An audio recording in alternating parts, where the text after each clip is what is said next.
Probably should take this away. Give it a moment.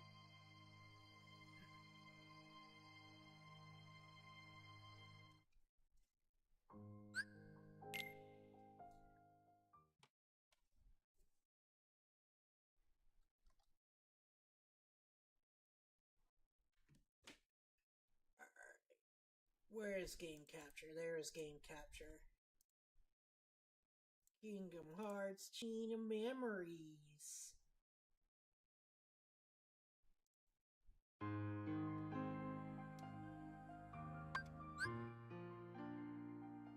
Alrighty, everyone. Ugh, okay. So we're just leveling up still. Another chill stream. Apologies for the later stream, by the way. I was doing a Final Fantasy 14 FC event.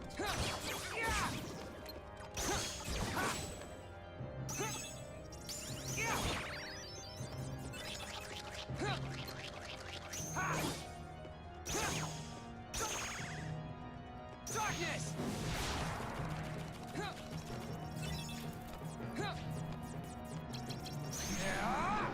There we go, chill stream. Vanish!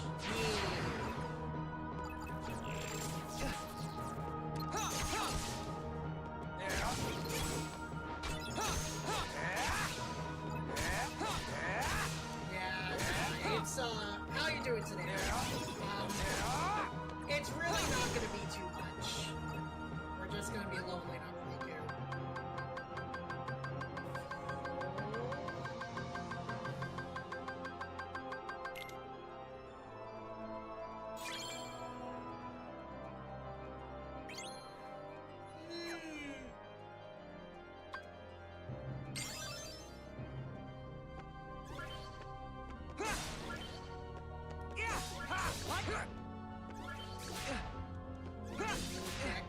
Shut!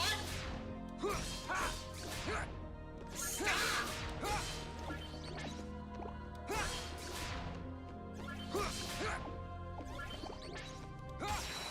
Oh my god! That was awful. Come on!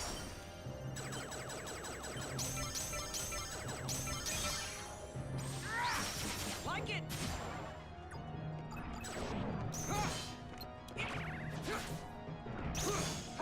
Take this! Just me!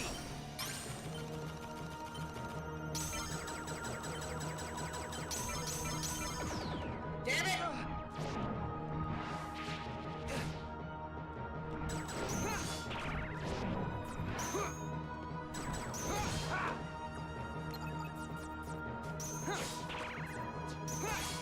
Like it!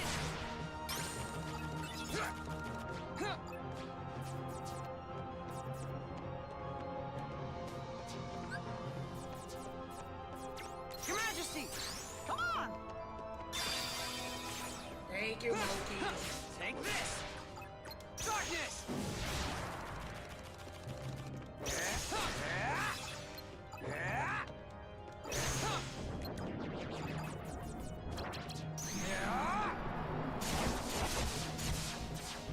Vanish! Alright. But, yeah, it's not gonna be too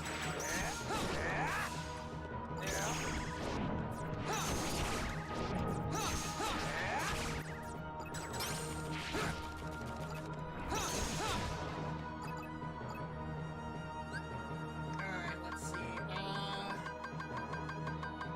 A zero.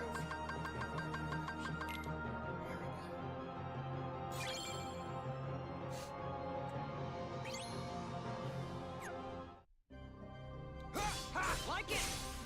Fuck. There we go.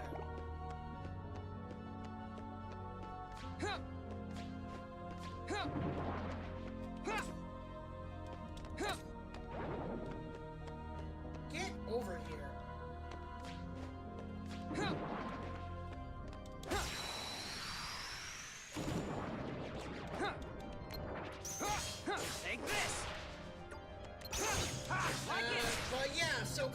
started for me this week.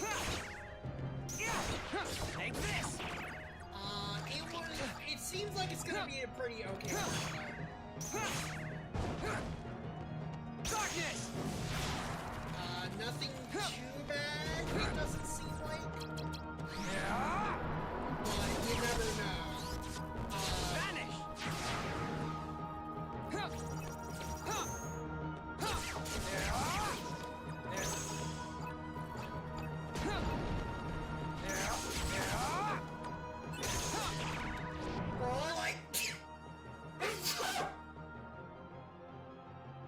For all I know, it can get unnecessarily hard this semester.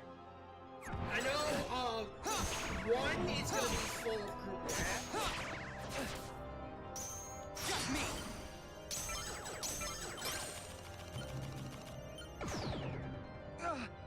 Bro.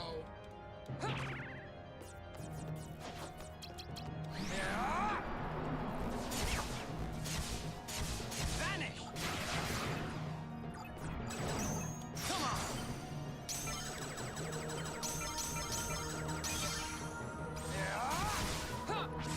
There we go, Jesus. It's one of those things that we'll have to see.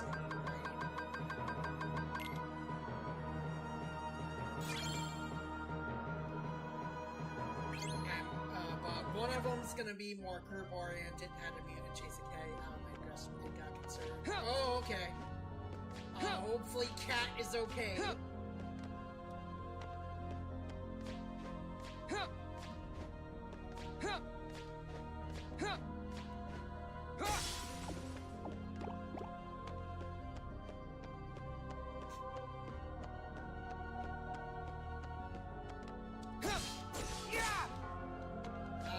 But yeah, so the semester looks like it's gonna be okay enough.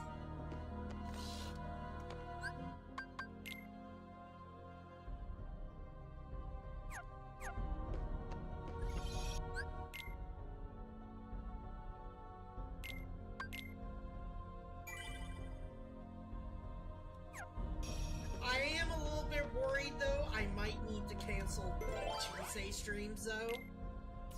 But we'll have to see about that. Moved up the list for being made.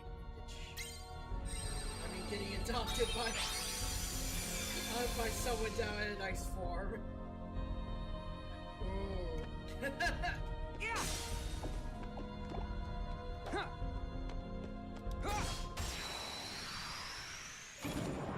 Nice farm, gotcha. Like it. Take this. Like it. Take this. Like it. Take. Your Majesty, come on. Like it. Let me fight! Let me play the game!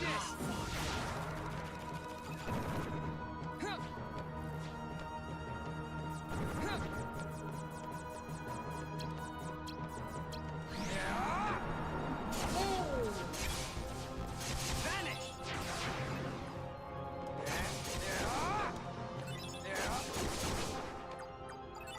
There we go. Take that chalk all the time. Find her sleeping on the stove like she's asking to be cooked up. Oh, Jesus Christ.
so weird, man.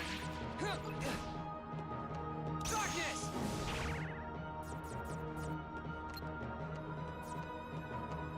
Darkness! Like, I have no idea why they do half of the things they do. They could be like aliens for all we know.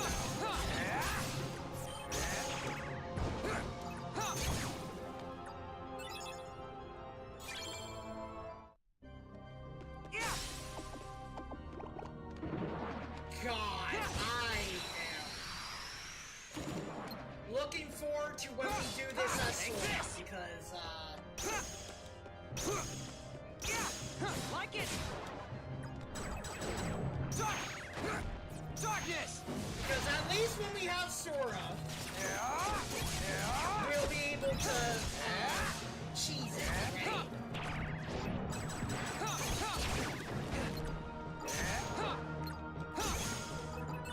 We'll be able to cheese that Sora, which is why I never really bought one. Now I have 3.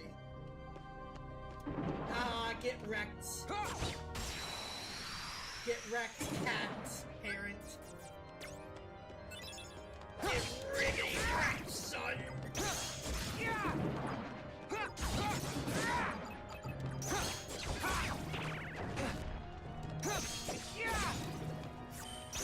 Darkness!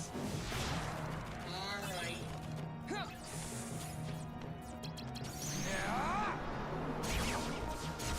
Vanish!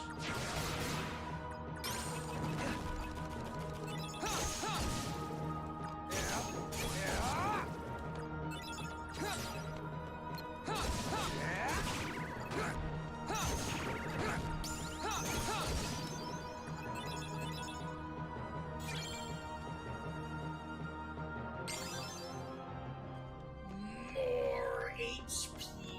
Let's see. 20 minutes, and we got 2 level ups.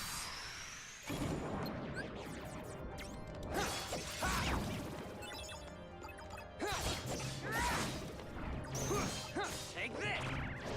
By the way, By the way, it's 100.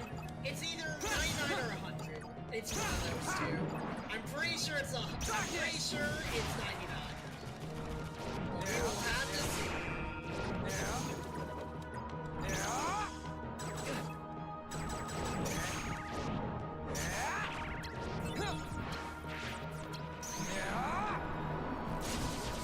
Vanish! Dark Aura is nowhere near as good as I remember. Your Majesty! Come on! By the way.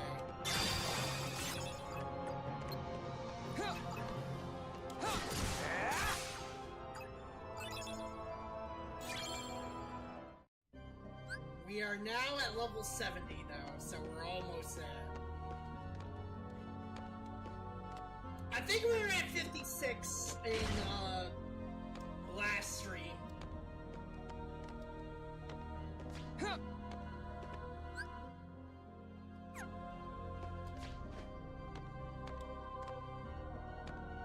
Alright, 4.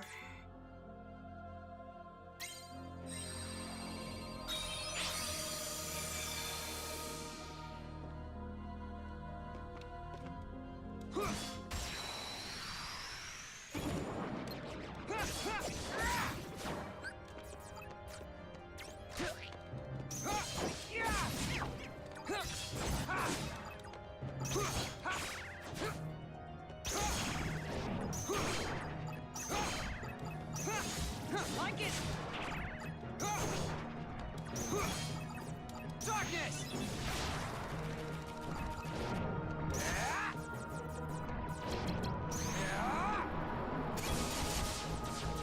Vanish!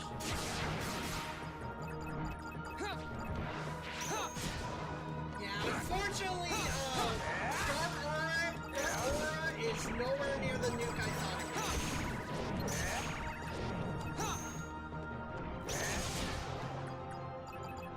Like, I thought Dark Aura would be much more of a nuke, but, unfortunately, no, it is.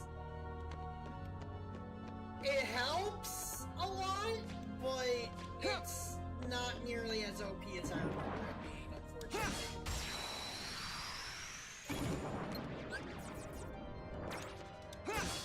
Take this!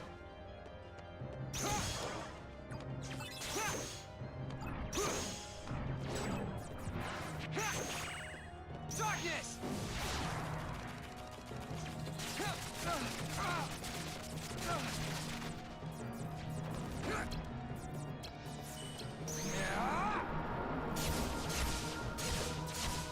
Vanish!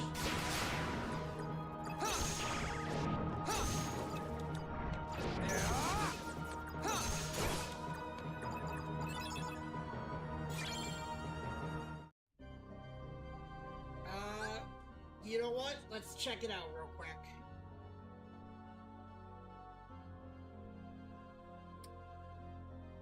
Dark Aura does not equal nuke. Dark Aura equals nerfed. I mean, pretty much, yeah.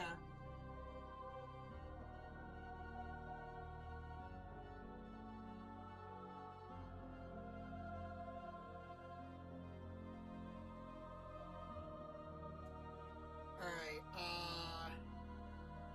chain of... Wait. Re-chain of memories max level. Both the original Game Boy Advance and Re-Chain of Memories remake, the maximum level is 99.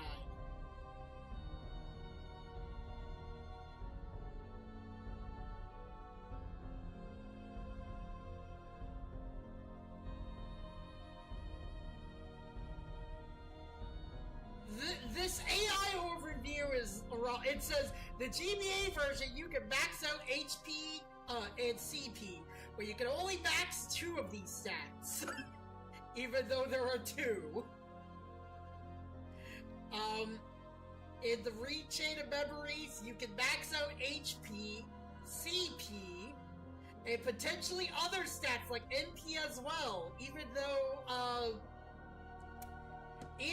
there's no AP in this one! What the fuck are you talking about? AI take over the world, my ass! Take this! Like What is it? What's the Google AI called again? Gemini?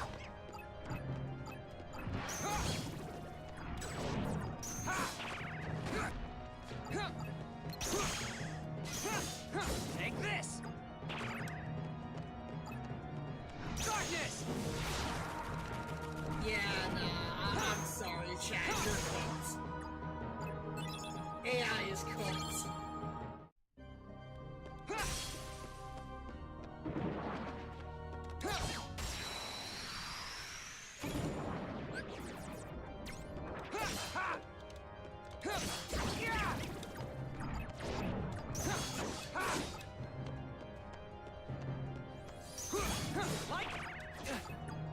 Get over here!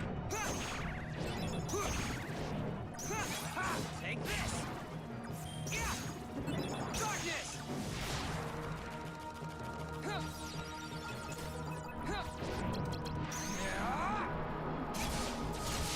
Vanish!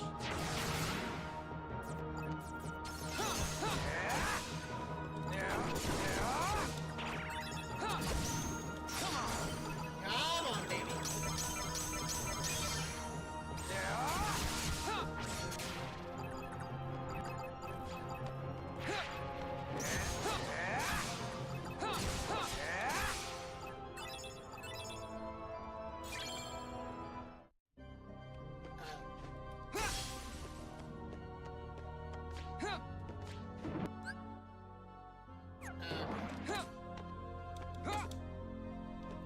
Get it, Riku!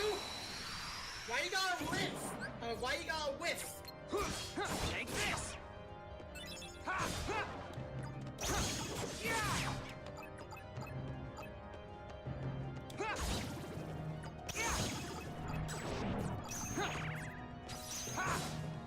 Darkness!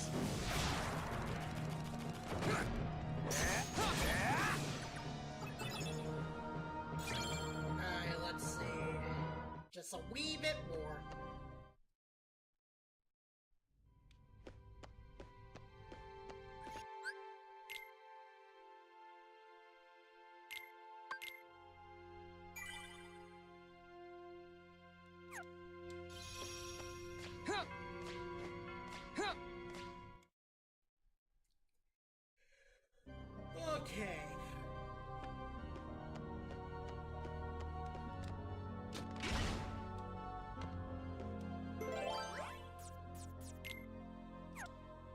That's looming darkness. We don't want that.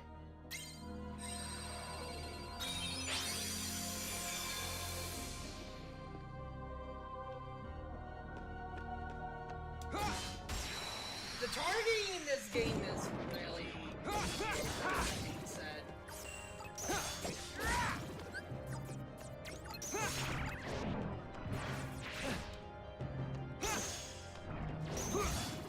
Darkness!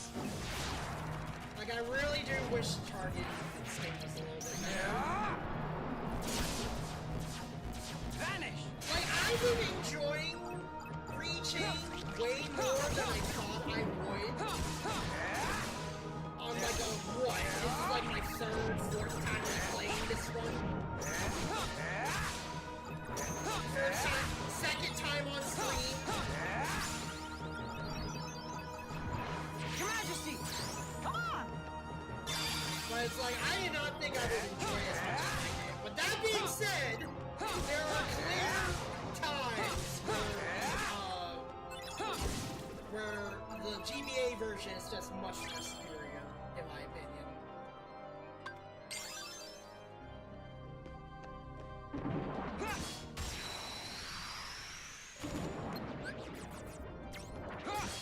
Like it! Take this!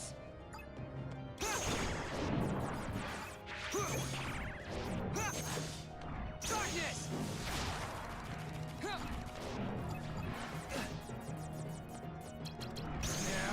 Let's go! Vanish!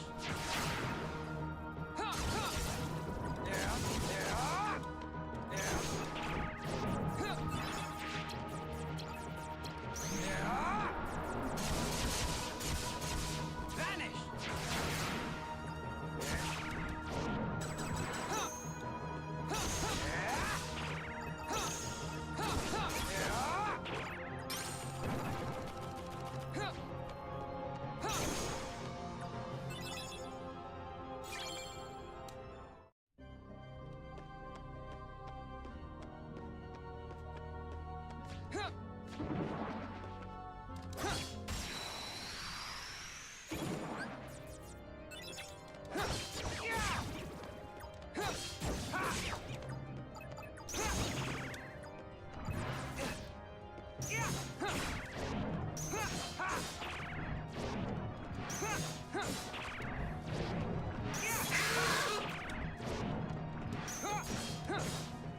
Darkness!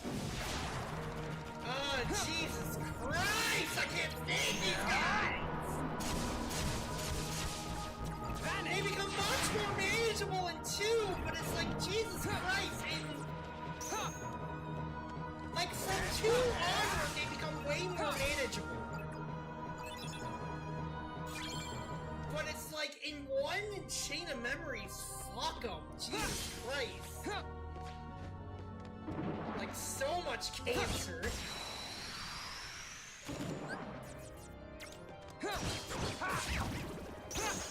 Take this!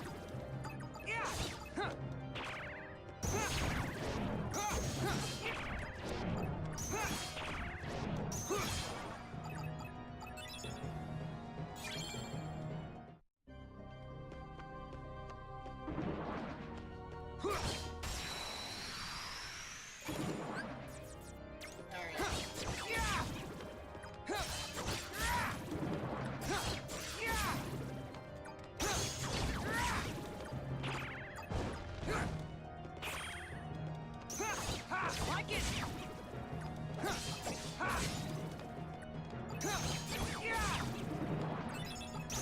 Darkness!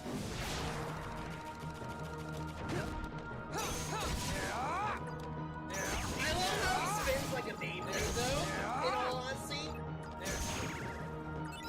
Like, it's my favorite shit.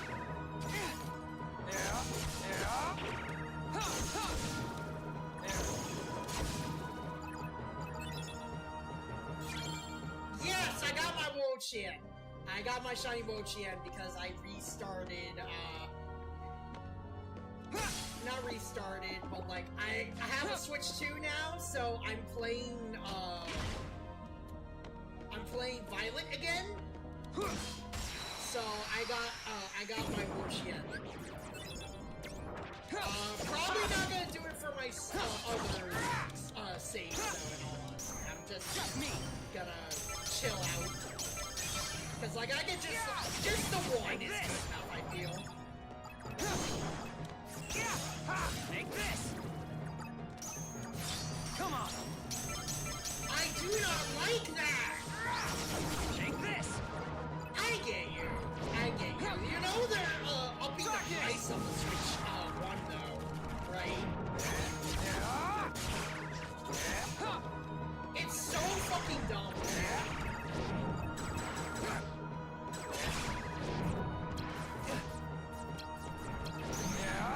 Like it's because the price cuts and Vanish! you gotta get more money.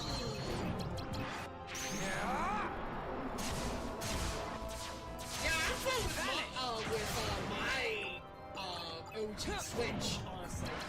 Your Majesty! Come on!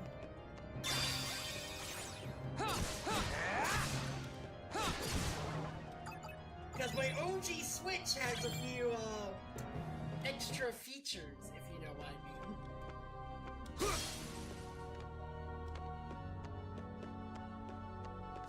Hopefully, Nintendo will not take issue with that, however. But, I'm not doing that to my Switch 2, though. Not until, that kind of thing gets a lot more refined, and I don't have to worry about my stuff clicking.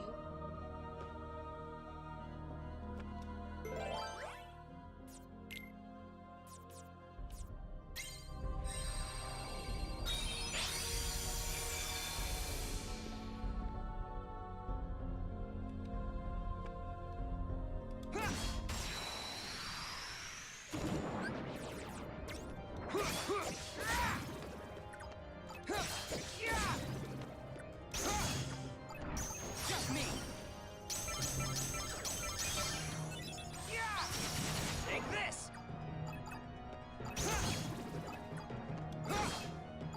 Darkness! But yeah, Nintendo is... I'm not defending Nintendo. At the same time, I feel like people are being just like way too whiny about everything. About, oh, how Nintendo is going downhill. Nintendo is greedy. Nintendo is evil. Just me! It's like I'm not a Nintendo stan or anything, but it's like I still love this. It's just really maybe I'm just tired of negativity in general, because it's not even just Nintendo, it's just like people talking about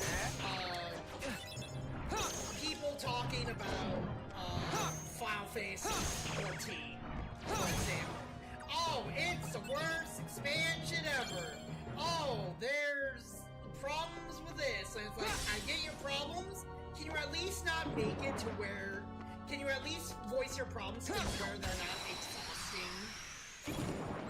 And just, like, so bitchy and moany. Like it! Like, there's criticism and then there's just bitching and moaning. And I just feel like a lot of criticism of stuff that I like is just like... Darkness! Man, I don't know! I'm just not really fond of negativity. Vanish! I used to be a much more negative person than I am. And I'm just at that point where it's just like, I just want to enjoy things, man. I want to do things. I'm Josh does a thing.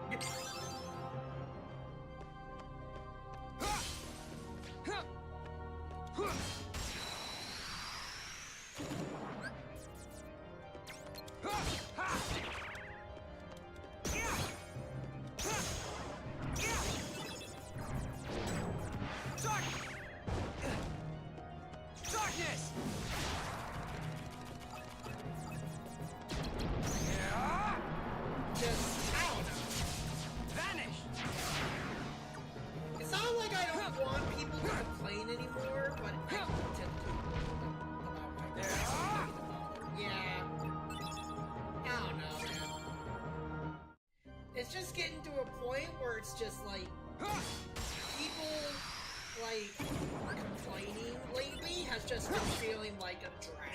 Yeah, like it. Yeah.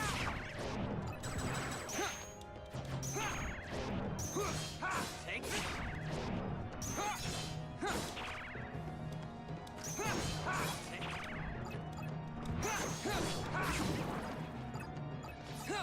Darkness!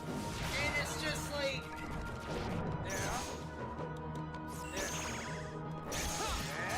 Like, I've talked about this a lot before. Like, this is not... This is not a new thing on my channel. Vanish! Just feel...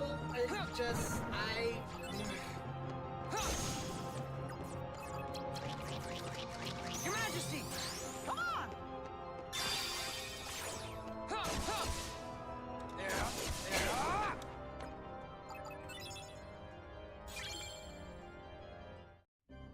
Cancel culture is another thing that really irritates me, though. Because usually when it comes to, like, cancel... I always get real tired about the latest Mafia. It's a fun game. You don't need all extra stuff. Just enjoy the story. Yeah, exactly! Like, I could even say the same thing about Pokemon, actually. It's like, I had fun with, Scarlet and Violet. Like, just like, yeah, it's probably not as good as, like, other stuff, but it's just like, just have fun, man. Like, Jesus Christ, dude. Yeah! Take this! But no, it just feels like lately we're not allowed to have fun anymore. And it just gets really exhausting. Darkness! Darkness!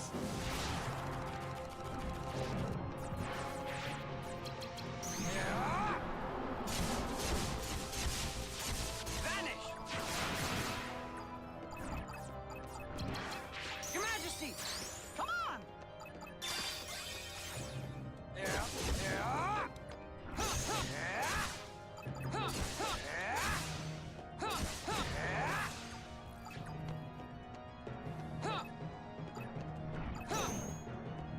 Like, it just honestly just feels like a lot of people complain to complain nowadays. Like, you can dislike things I like, but at the same time, like, you can present your argument in a way that's not bitchy and whiny. You know what I mean? Like it! You can at least present it to where it's like, you don't sound like this, like...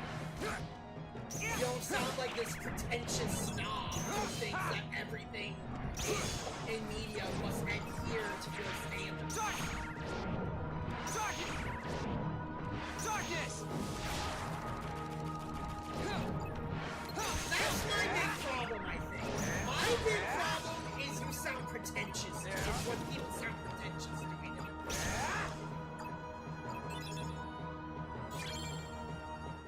Like, for example, with Final Fantasy XIV, there's this one guy who's just like, oh, this character is a psychopath for doing this thing. And it's just like, okay, I disagree with you, but present your argument. Sounds like the most pretentious asshole I've ever heard. Just like, oh, this character is a psychopath. Facts. Like it. End of. And I'm like, I don't know. It's a character, by the way, that a lot of people really like, too. So it's like... I'm just sitting here like, what? It would be spoiler territory of me to go into it, but, Man.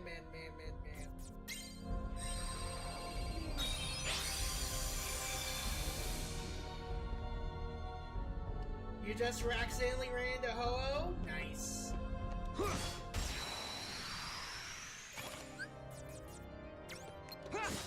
Take this!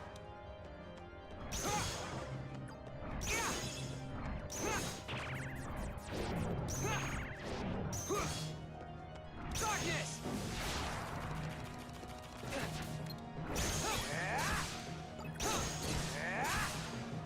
But yeah, Pokemon Violet on the Switch 2 is pretty good.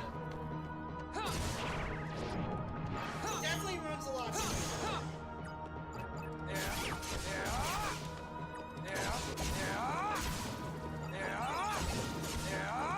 Leaving all my my legendaries alone.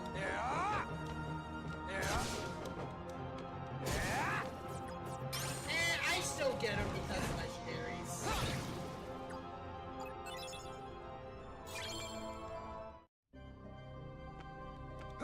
Oh, actually, I'm sorry. Apparently the correct term is legendaries. Not legendaries, legendaries. You wanna know how I know that? A very long-ass time ago, when I was part of the slideshow commentary community, except not really, there was this kid named the Metal Blade 5, and he made a video about the top 10 worst Pokemon, like worst Alolan Pokemon design-wise or whatever.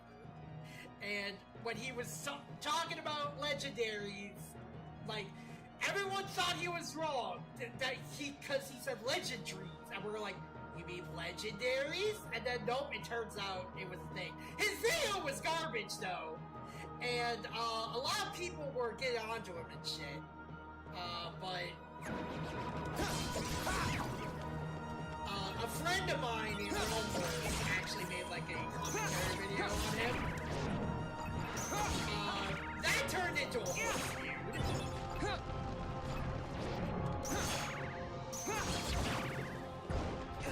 I don't know. Would it be? Like it! If I showed that video, would it be considered like bullying or hate speech? Because I still disagree with that video. Darkness! Or would it be? Or if I'm like, then again, I'm a much different person than I used to be. So for all I care, for all I know, I could be a lot more understanding. Plus, it was like what, fucking 10 years ago, I think.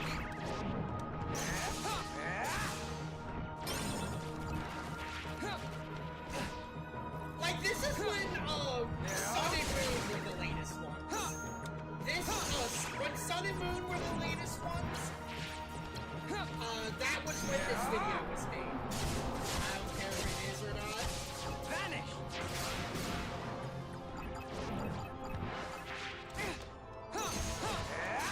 It's a chill stream. If he gets offended, then I'll be like, I am sorry. I mean no offense. You know, just... I am not the person I used to be.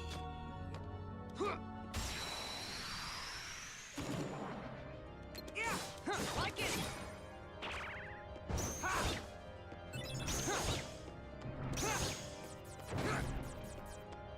Darkness!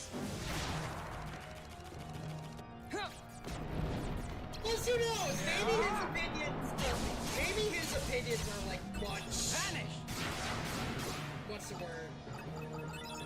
Much better than I thought they were. You know, who knows? They could be like... it could have been ahead of their time. When we are about 2 hours, 30 minutes into the stream, I am going to... I think we're going to check it out.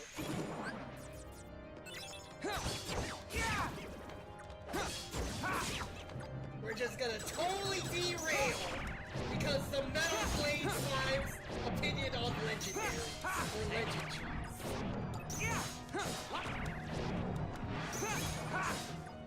Darkness!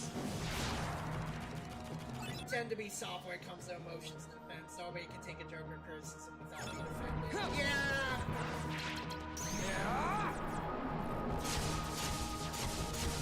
Vanish! Plus, like I said, it's been about 10 years, I'm pretty sure.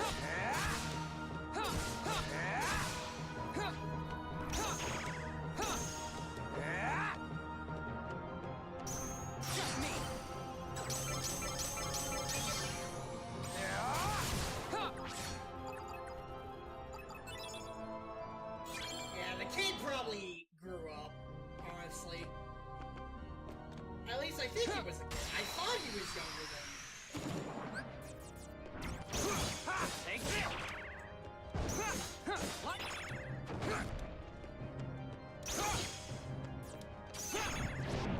Yeah!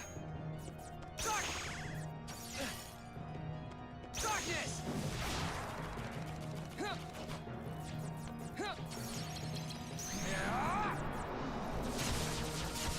Vanish! I don't know. No, I had a guy called racist for because I told him to get off his phone! What? Oh, man! You're racist because someone was on the phone? Man, how insensitive of you. Don't you know that's a really... Don't you know that's racist against people that don't have phones? I don't know. What, like... Out of curiosity, if you're able to tell me. Darkness! Like... Racist against who?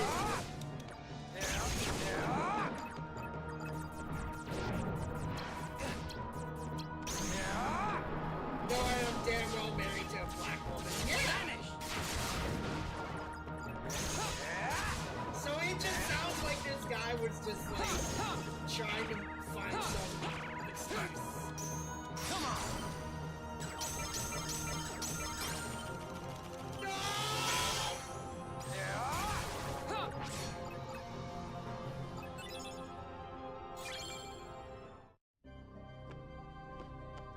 Hey, Fa, hello!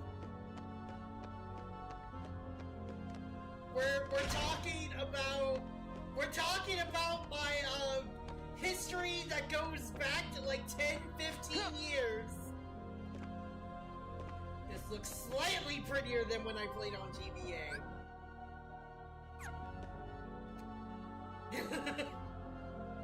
Yes, we're talking about like a lot of my past, a little bit about my past. How there's this one guy who made a YouTube video, and apparently he used the correct term of legendaries called legendaries,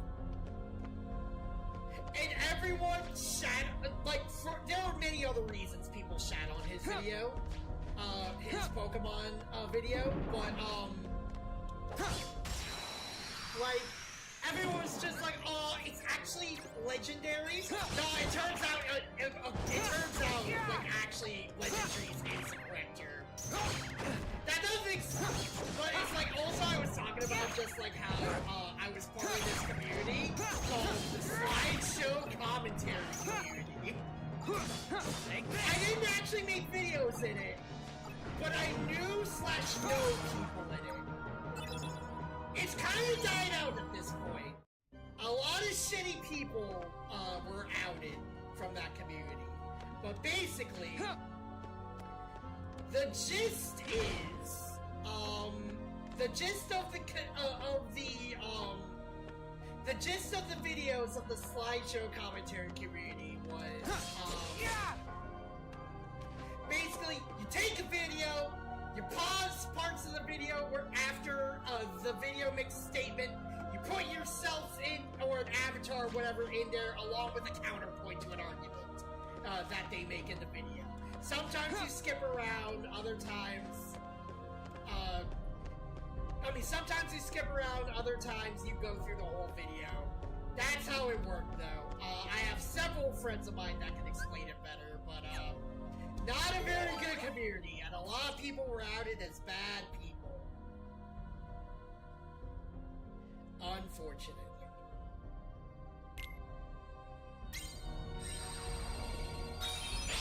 Yeah, unfortunately, one of those bad people happened to be a very good friend of mine. And, I'm pretty sure they've moved on. They're banned from the channel, but they know me. How do I put it? Predator in several ways, as bad as you can think, as bad as you think, tried to steal away my, my girlfriend at the time.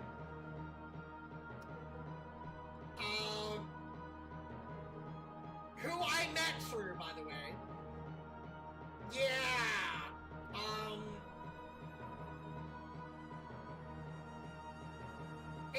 It's not the person I told you that I rekindled the friendship with, by the way, Alto. It's a totally different person. But, yeah, it was... I don't know. Here's the thing. Again, I am a different person now. I personally Darkness! I don't... Like, they've also done some abuse towards me, but to be fair, I had reactionary abuse towards them.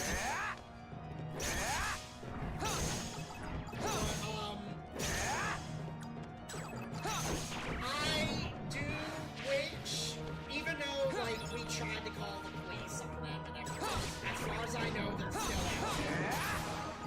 I wish them well, and I hope that they are getting the help they said they were getting.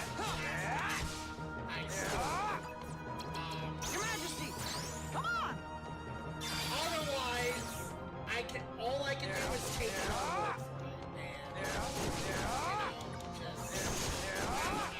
it's just very scary when someone who's dealt with, when someone who, it didn't matter what age, it didn't matter what gender, didn't matter if they were in a relationship even. I don't know. I just do not have... I don't have room for anger in all this.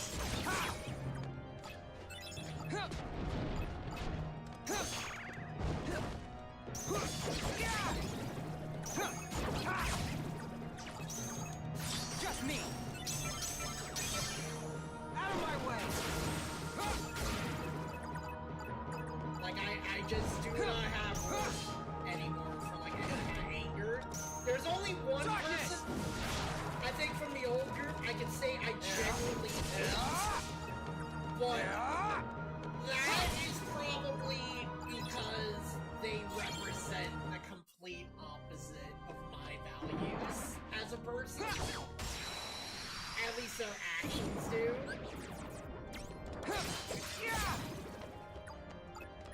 So, it's... I mean, I feel resentful towards people and stuff, right? Like, that's just me being human. Darkness!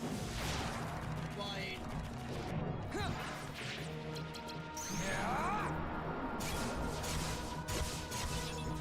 Vanish! I don't know, man.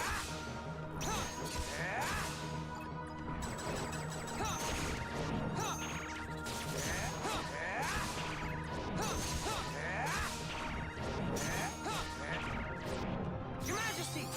Come on! Like, I really don't know how to put it.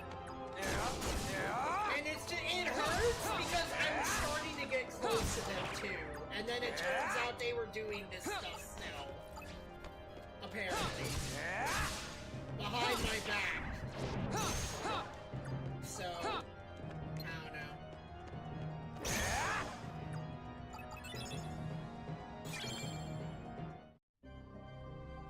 And it's like, I'm not sure if, like, I failed as a friend, personally. I feel like I kind of did.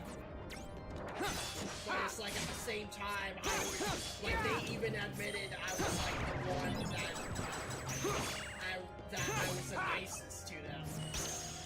Darkness! They did say that they thought that I was the one that would be, like, the one to do the best out of the whole party. As far as life went. Which I don't know if that was just a yes to, like, butter me up, or what. I mean, they're right.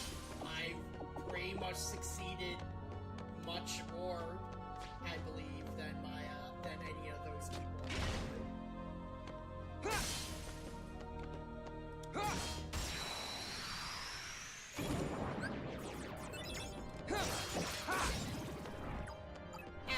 It's not.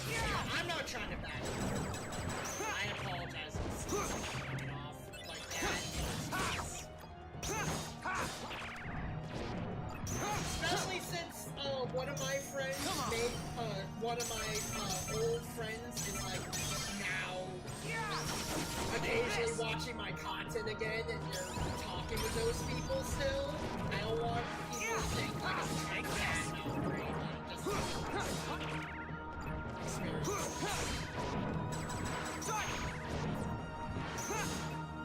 Darkness!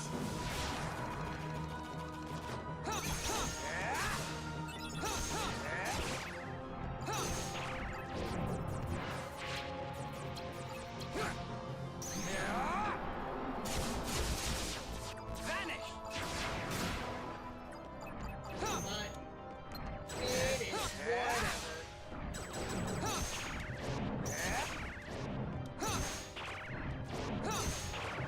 My point is that there were very bad people, and that just kept on getting out. And, still continue to do this.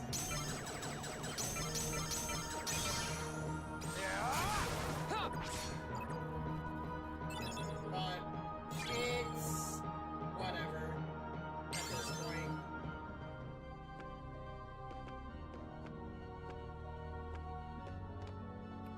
Goddamn ads! So don't snooze it. Don't snooze it. We're getting to a point where we need to take a break anyways.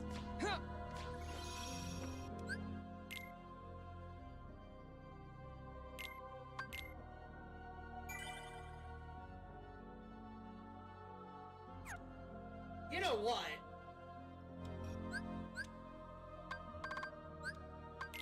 This might actually be the perfect time for us to do the thing that I was talking about. I want to see that video again. And then after, I swear to God though, after the video, we're going to play Chain of Memories again. Let's see. Played. Oh my God! He actually came up in the oh my God! He's actually still around.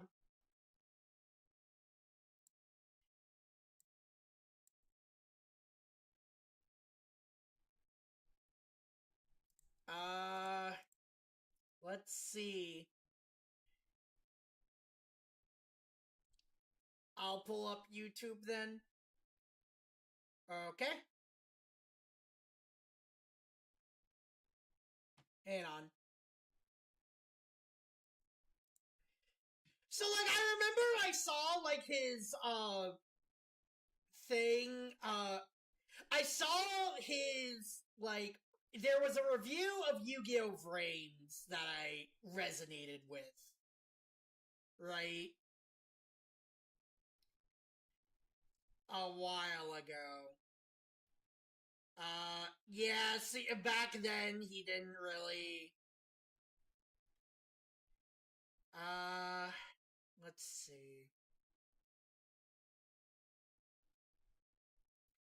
Yu-Gi-Oh! Voice actor. He does a lot, honestly. Top 10 favorite slime. What was it? What was it? It was somewhere back then. Regretful comment, a little bit back. Oh, this is my friend. What my friend did. Oh, he did put it as old. I guess he, took it back. Hey guys. Did he take it back?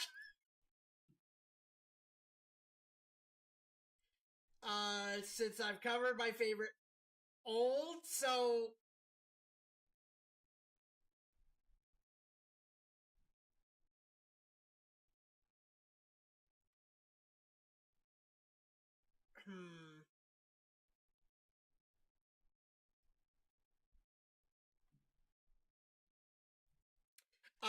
Spoilers though, the one that he chooses as number one is kind of shit.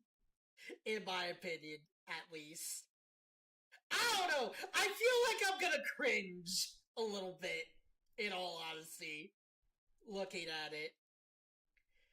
I am going to go on break though real quick, cause ads are rolling either way. I mean, anyways, and I need some food real quick. I have not had a chance to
I've changed my mind.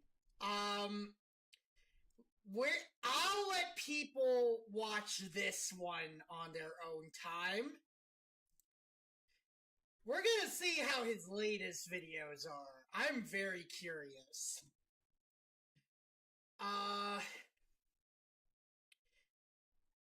Cause like, his other videos were but Fire Emblem Engage leaves me conflicted. It looks like he slowed down a bit with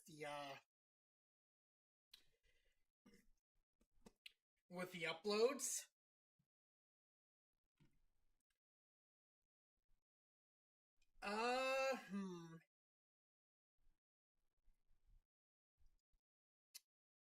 I'm curious. Let's look at this one. Hey guys, it's the Melblade 5. Almost as clear as day, I can recall the thoughts that went through my head when— Wait, what do you mean? No! What the fuck are you talking about? No!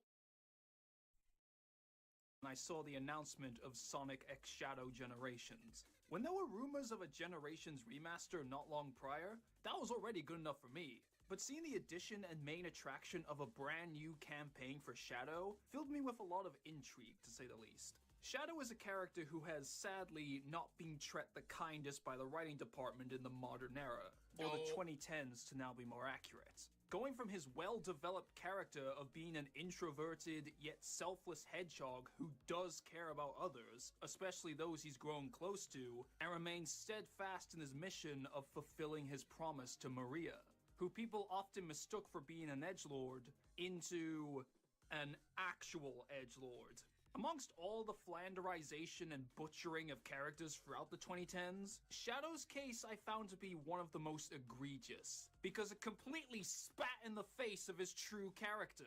Becoming this edgy tryhard Oh my fucking god, yes! I fucking hate Sonic Boom! I fucking hate Rise of Lyric! I hate Rise of Lyric so goddamn much! Oh my god! Oh my god!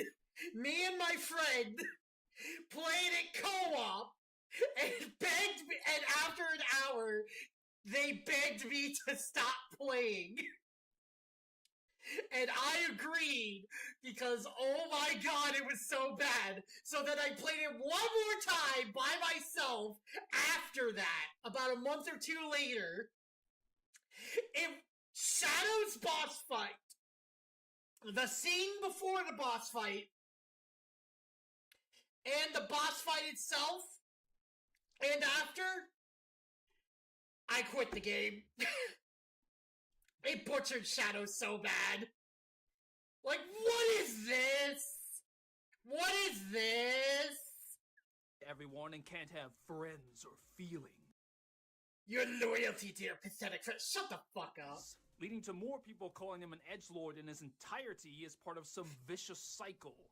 The sheer decimation— Wait, what? More people calling him an edgelord in his entirety as part of some I hate this video so— What the fuck is wrong with Shadow versus Ryuko? vicious cycle. The sheer decimation of his character left me yearning for the real Shadow to come back for so long. So after Frontiers was such an amazing return to form for all the characters present there, Agreed. The first thing that came to mind when I saw the announcements was hoping they would do the same for Shadow.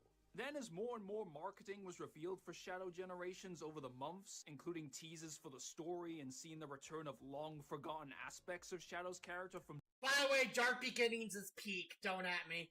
just the Dark Beginnings prologue, it made me even more confident in that hope becoming a reality. Becoming one of the main reasons why this was probably the most hyped I've ever been for a Sonic game. Which makes me feel a little bad, seeing as it's more Shadow's game. And playing through it myself, I could make a video alone on how awesome the gameplay, level design, bosses, and music are, but of course— The only reason this game did not get S tier is because there weren't as many good moments in the playthrough. The gameplay— Of the 1 year that I've been the entire first year, I would say Shadow Generations was probably the most well-polished game. Or at least the most fun that I've had. Like, the gameplay was, like, near flawless to me, even with some hiccups. If we had a couple more funny moments, it would have been, it would have broken into S tier. Of course, all that build-up for Shadow's characterization would end on a sour note if they didn't follow through with it in the game itself. So did they? Yes, yes, yes, fuck yes! They delivered on pretty much everything I hoped to see in this story, leaving me feeling more than satisfied, invested, and ecstatic with the results as I watched them unfold while playing. And honestly, this video was really just for me to gush about how much I love the writing here, both for being a return to form for Shadow, as well as the writing for his character beyond that. So with the core theme of the story being Shadow revisiting his past, taking the Generations approach actually creates the perfect setup for that. Not just for the literal revisit of the past, with it being all about time travel where levels from previous games reappear, but mainly because it provides an excellent excuse to retread old ground and re-establish Shadow's character pre-2010s in a way that feels natural. With each of the levels taken from the chronological past possessing a great significance to his history and the events he went through in their respective games. Mostly in a sort of subtle, thematic, if you know way. It's that setup combined with those underlying themes that makes the starting premise already so great, which the story itself then builds upon as it plays out, especially for the personal journey that Shadow goes through here. As with the return of Black Doom, Shadow once again has to confront his origin of being created using Black Doom's DNA, but with a much more profound execution compared to Shadow the Hedgehog. It was always my headcanon that Shadow was repulsed by his Black Arm's DNA, so it was cool to see that actually confirmed in Dark Beginning. I was gonna say, yeah, that's pretty much confirmed, so he pointed that out. The idea is somewhat continued in the game itself through the implementation of the Doom powers. Now, Shadow has to embrace that part of himself by using these powers, wherein I got the impression that he initially uses them not necessarily because he wants to, but as a means to an end since they'll allow him to overcome the challenges thrown his way. But this is all by Black Doom's design, so the Doom powers' mutations can slowly corrupt Shadow, eventually allowing him to take over Shadow's body so he can become the ultimate life form himself, as well as attempting to worm his way into Shadow's head with his words during the trippy Radical Highway sections to mess with him. Throughout much of the story, as Shadow is forced to use the Doom powers, we see moments where that corruption starts to affect his mind, making him become more aggressive and overly violent, which ironically was how he was often depicted fighting in the 2010s. Now it's nice to see the distinction that that's not how he normally acts, made further by the occasions where his conscience fights off the corruption's influence, namely when he has to fight Sonic. He was briefly tempted to use the Doom powers to beat Sonic, but didn't go through with it, which caused him to lose, because he only wants to face Sonic in a fair fight. I love how they remembered that Shadow actually respects Sonic, rather than being so antagonistic towards him for no reason. If this was Edgelord Shadow, he would absolutely use those powers to win as a way of proving his superiority or whatever, but he doesn't, and he doesn't take any issue with losing to Sonic either. Not to mention how in Shadow Generations, the reason this fight even happens is because they both need the Chaos Emerald for their own goals, instead of Shadow just wanting to beat up Sonic like he is in— You have to admit, the way that they brought in the fake Emerald was actually really good. Sonic Generations, where they kept that terrible line in this version for some reason. I don't know where we are, nor do I care. Speaking of the fight, why'd they keep there's that? also a substantial improvement in his writing for the interactions with the bosses he goes up against. As a common thread between them all is that whenever Shadow talks himself up or talks smack to them, it comes off in a confident, "I'm gonna take you down" vibe. Similar to Sonic, but in a more serious tone. None of that, "you're so pathetic and weak" crap like he was to Infinite and Forces. I am not looking forward to playing Sonic Forces. I'm going to have to play Sonic Forces blind on this channel eventually, and that scares me.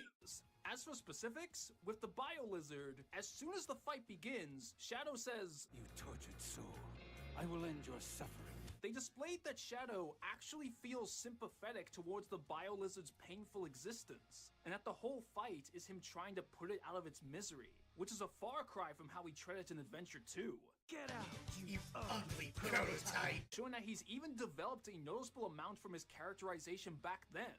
Not sure why Izuka said he doesn't feel sympathy for it, unless he was only referring to Adventure 2. We also get a theme of development as Shadow faces off against Mephiles. The best villain!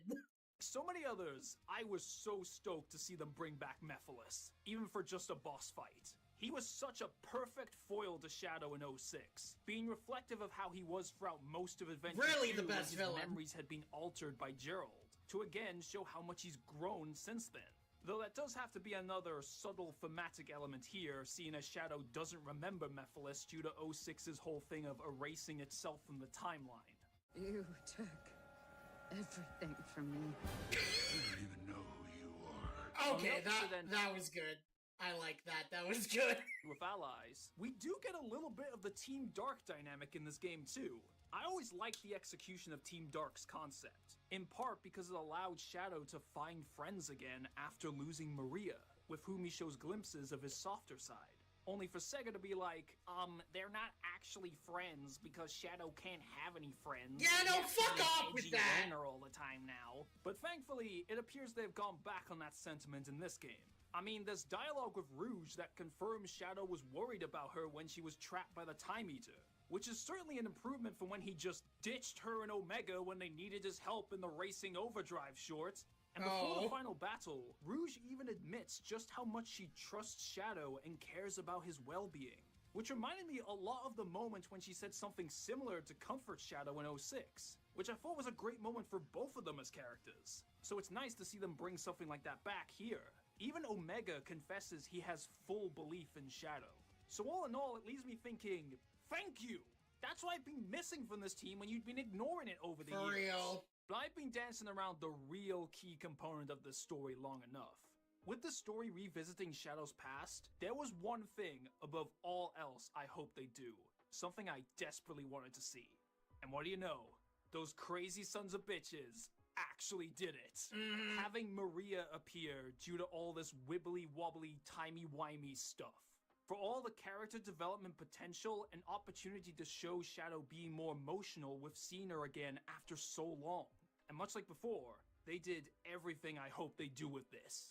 Also, I'm gonna be honest, Maria is like the most precious being. I love her model. Even in the lead up to this game, that anticipation grew further thanks to Dark Beginnings. Cause, to be honest, I never really gave Maria much thought as a character in her own right in the past. She was more of a plot device, if anything. I mostly just saw her as girl who dies and only focused on her role within Shadow's character arc. But Dark Beginnings showed a much more in-depth look at who she was, how kind and optimistic she was, and how she saw the best in everyone, which was seen in practice by how much of a pillar of support she was. Okay, Maria, as a treat, I'll let you hit me once. Oh my god. Okay. I know we... Fuck. I have to look it up now. I'm sorry, I have to look it up now. Hang on. Hang on.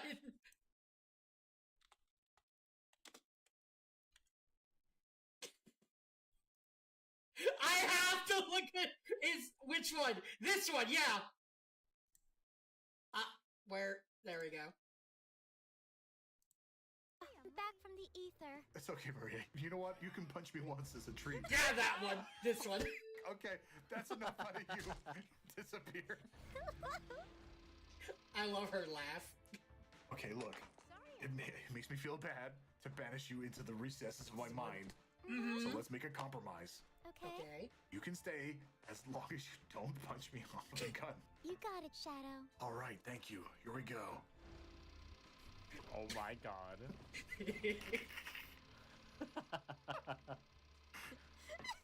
Don't look at me like that.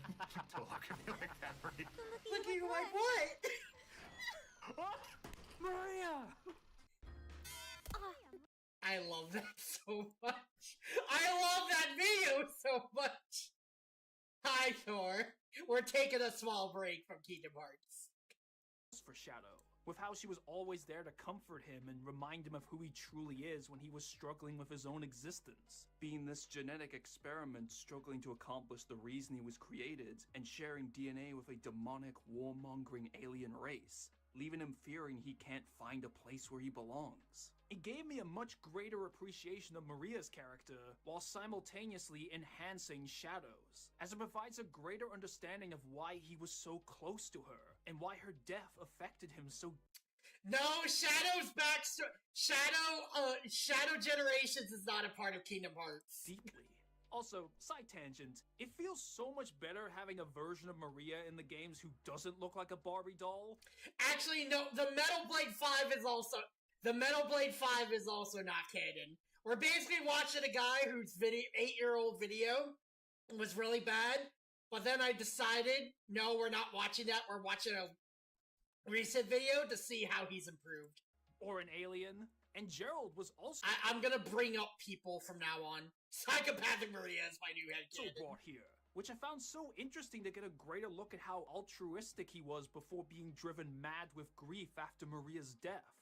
Going so far as to show him taking on a proper father figure role to Shadow, displaying how he too played a part in shaping who Shadow is. Some of that emotional element I wanted is displayed right off the bat, as Shadow Okay, looks like ads are coming on Twitch, but we're gonna keep on playing. immediately lets his guard down and speaks more softly when he's with them, showing signs of how he was back on the Ark 50 years ago, yet trying to juggle wanting to reconnect with them with needing to focus on stopping Black Doom.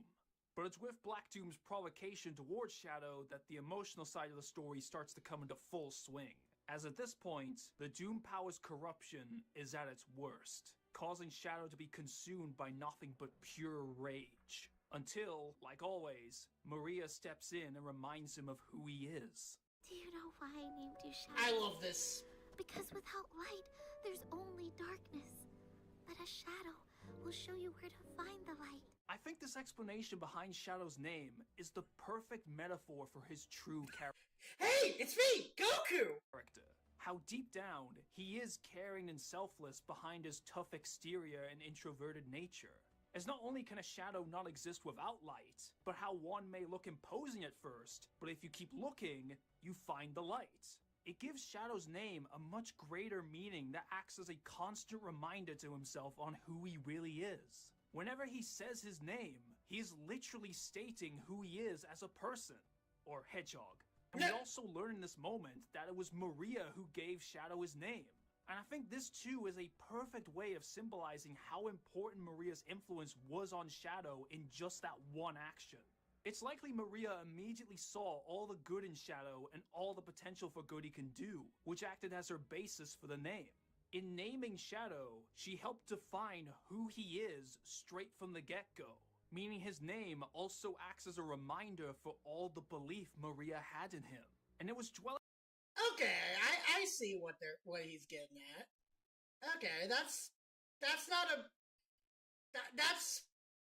I like that, yeah. Moments that led me to realize that another core theme of the story is the idea of nature versus nurture. The conflict of, does Shadow succumb to the fate defined by his blood and become the destroyer that Black Doom wishes him to be? Or does he stay true to what Maria and Gerald taught him to be?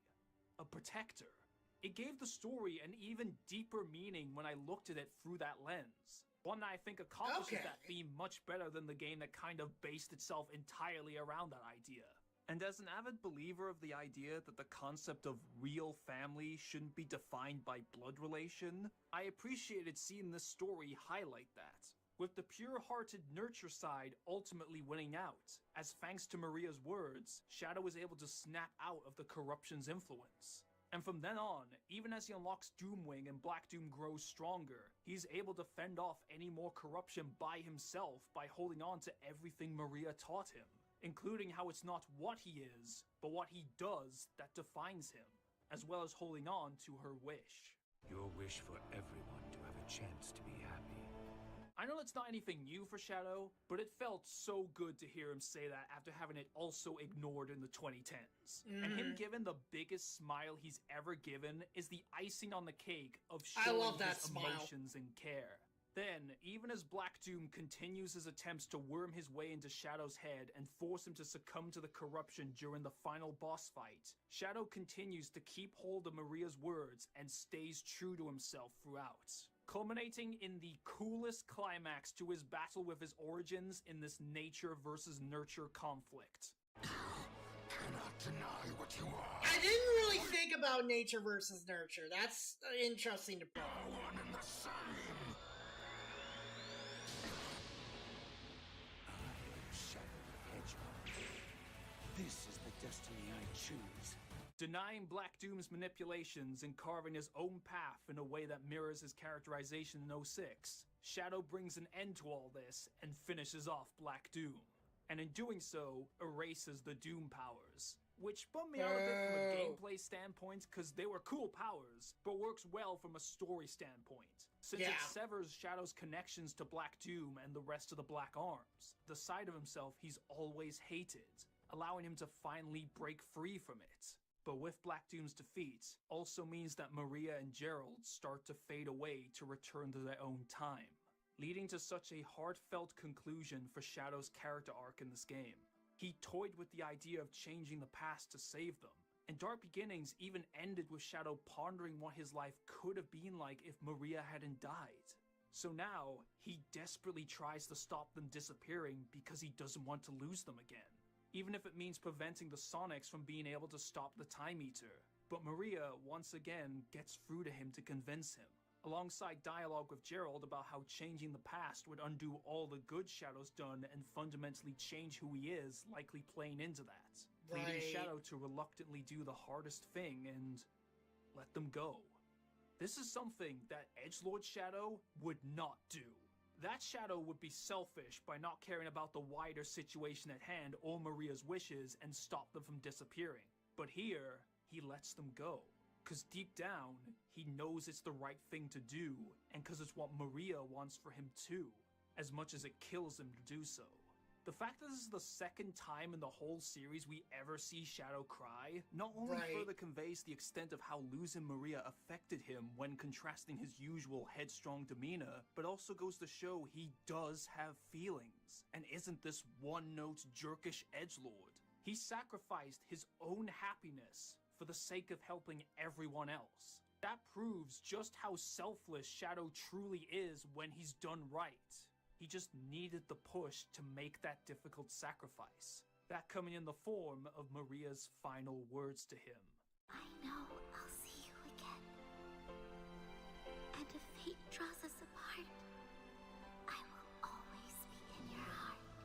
I was never a fan of Shadow quote-unquote putting the past behind him at the end of Shadow the Hedgehog, because while I like the idea of Shadow going to no longer let the past haunt him, and instead look to the future, I didn't like how that seemed to involve him just forgetting about Maria. It came off as heartless to me, and it left me wondering, what the fuck is the driving force of his character now? And not— That's fair enough. I still really like that scene he just showed, though. I still really like that. Not only does this game address that by recontextualizing it as a desperate attempt at a coping mechanism, this takes that same idea and executes it so much better in my opinion. Shadow's now able to move on after overcoming his past, but will always hold on to Maria's memory in his heart. Instead of trying to ignore it because of the painful memories involved, he's now keeping hold of all the good Maria did for him and everything she wished for, with that acting as a source of comfort for whenever he needs to get back on his feet. Staying committed to fulfilling his promise to her as his driving force, but still leaving it open for her wish to become his own too as he now looks ahead and focuses on the future. Especially now that he's gotten some form of closure by being able to say goodbye to her. So as I finished Shadow Generations, one thought went through my mind. Welcome back, Shadow the Hedgehog. I don't think I could have asked for much else when it comes to Shadow's characterization in this game. And when it comes to the most important stuff, I got exactly what I wanted. Not only was this an incredible return to form for him, feeling reminiscent of how he was in the games written by Shiro Miyakawa, but they also built upon what had already been long established to make it even better, and even improved upon the few areas I wasn't a fan of from the 2000s. Like, I always thought that the whole Shadow being part alien thing was really stupid, but after seeing what they did with it with the Doom powers, and especially the writing, I'm actually cool with it now. Yeah. I like it. Yeah. It feels so weird seeing the game that brought Shadow's true character back take so much influence from Shadow the Hedgehog, when that was the game where Edgelord Shadow first reared his ugly head. It encapsulates this new approach they've taken, starting with Frontiers, that I really like, of looking at the games that were flawed to say the least, and bringing back their better aspects or reworking other aspects to improve them, rather than acting like they don't exist. And I think this has definitely been the best showcase of that thus far. The only thing I could have asked for is having Shadow interact more with the rest of the characters in his white space. I would have liked to have seen Shadow properly conversing with Omega to fully showcase the Team Dark dynamic. And even with Orbot and Cubot and Big randomly being here, it could have been I love Big being randomly here, fun yeah. to see Shadow's personality bounce off their goofier ones. But that's not a huge deal in the grand scheme of things. When it comes to everything that matters the most, it was exceptionally done.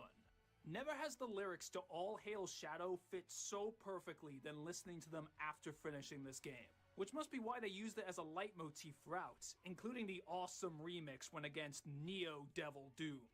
This game, as well as this whole Year of Shadow campaign for that matter, has, for the first time in my life, made me not feel any embarrassment when I say that Shadow is my favorite Sonic character. I dare people to try and call Shadow an edgelord after this. And hopefully, this means we can say sayonara to edgelord Shadow and forever stick to the true Shadow from now on. In which case, Sega!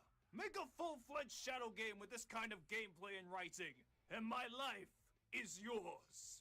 All of this leaves me even more eager for the series and the rest of the cast as I too now look towards the future. Okay. So there's no context, right? Because I'm not watching that old video of his. I don't think there was anything, I don't think there was anything special about his video. But certainly it was not a bad video. It was certainly not a bad video at all. It's, like I said, about 10 years or so since, the bad video. Bad. But,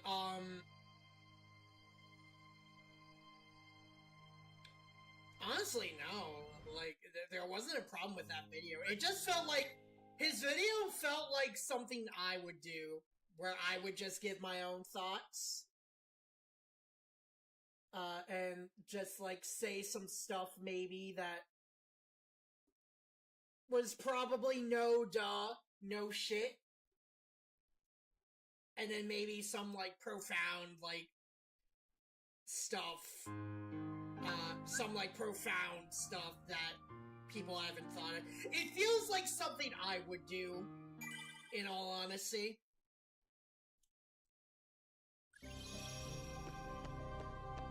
So, I feel like he's improved. Good on him.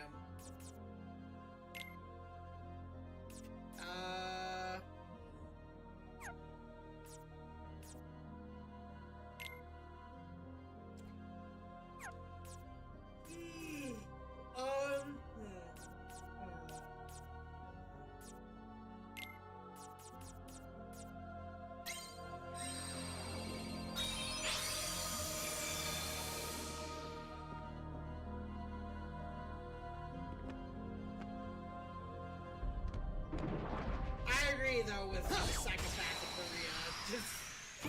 She was psychopathic all along.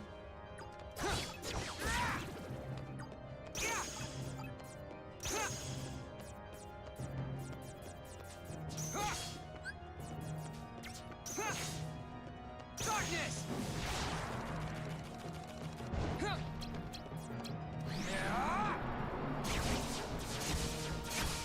Vanish! But yeah, so I'm not gonna show like the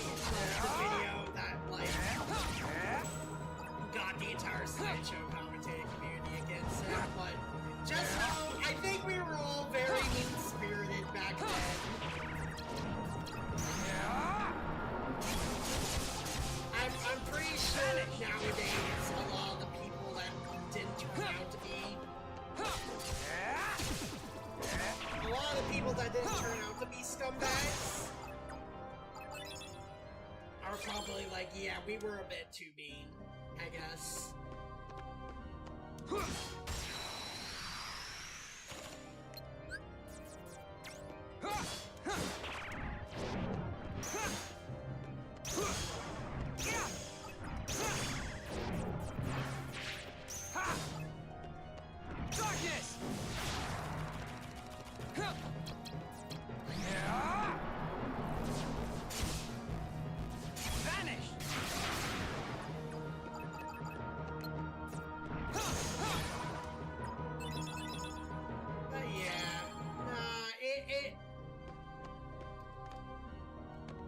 The guys seem to have gotten better.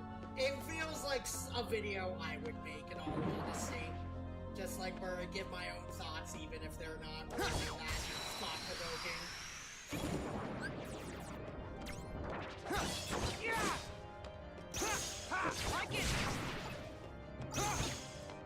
Respect for even after 8 years of still being.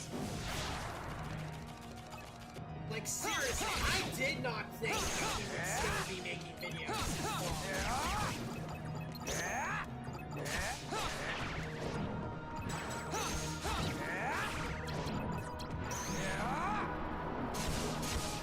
I would have vanished. No, it's fine. Don't worry about it. I know you were doing a tournament, so it's alright. Have the rest after the game jam, right? Nah, it's okay, I get you. It's Judge Week. Okay, good luck with that. It's okay, you're not missing much. We're literally just trying to look you.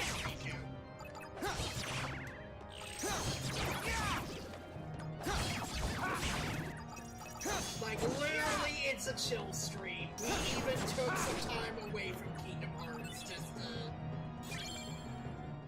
It's the grinding... There's gonna be several grinding episodes. We're not, putting down Chain of Memories until we, We're not putting down Chain of Memories until we set it. Like it! And that includes leveling everything up, unfortunately. Darkness!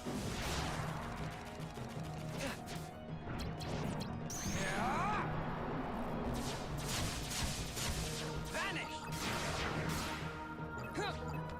Training montage rock? I should I?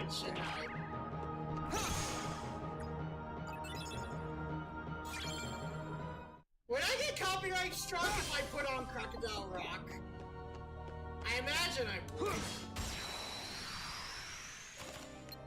Yeah! Ha! Like it! Take this! Cause that's an Elton John song, I think. Like it! YouTube side? Yeah. Like it! Darkness! Rockies, you really took. Yeah. Vanish. Twitch will be upset after the fact. Oh yeah. Yeah, they. They'll be upset after the fact. It's just like completely muted. They won't even like the only way you would have to, the only way you could really check out my video is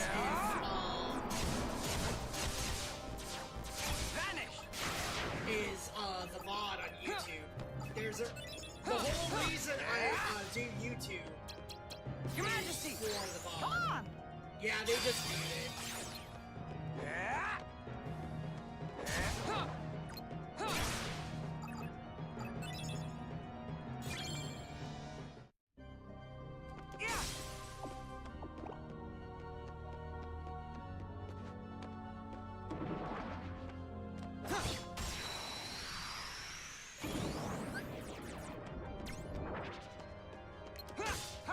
Take this!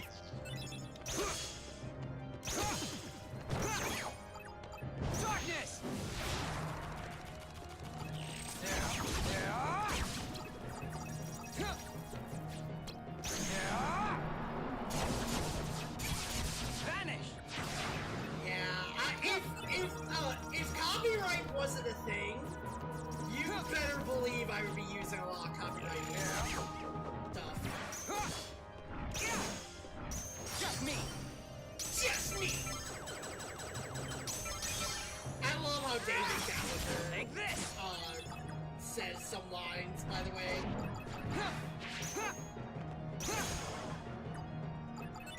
I just love how he says some lines so goddamn much, honestly.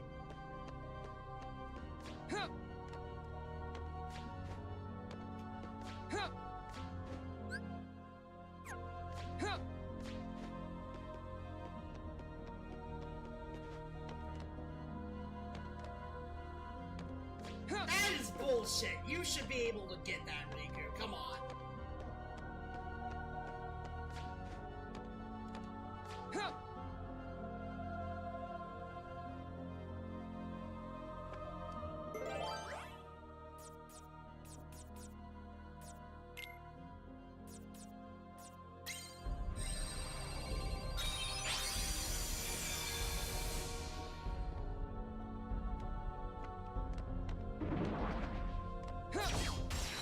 So anyways, I guess I guess I do want to talk about what I want to do going forward.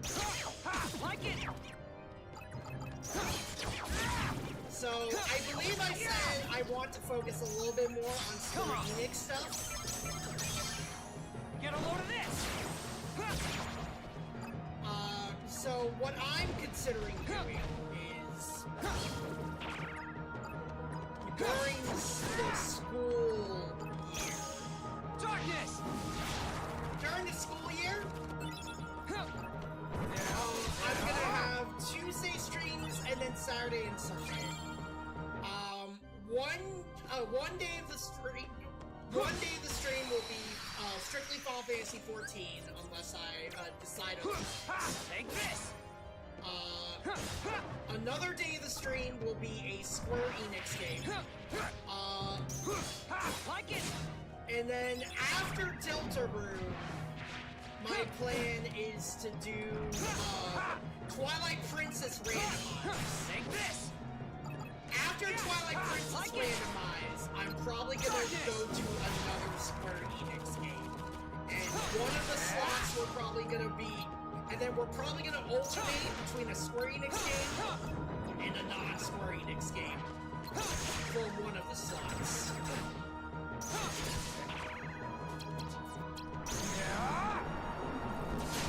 Because, like, as it stands, Vanish! if I keep on doing one day is a Square Enix game, one day is not a Square Enix game, I don't know. It just feels like... I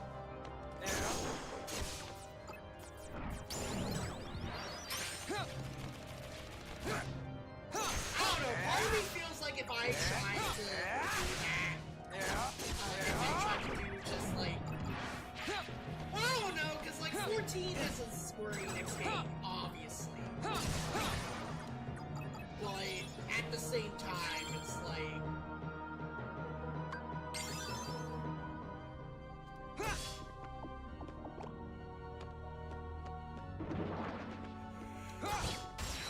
I just want variety. Like it! Yeah! Take this!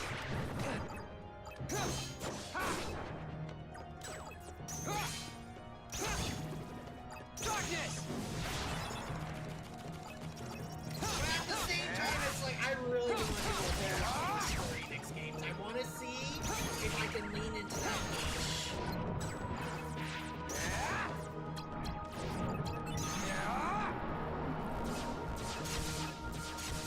Vanish! Because, like, I enjoy Square Enix games and stuff. I enjoy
Don't leave me here! God, that would be such a weird crossover. Kingdom Hearts and FNAF. I suppose it might make some sense, though. We can make some sense out of FNAF and Kingdom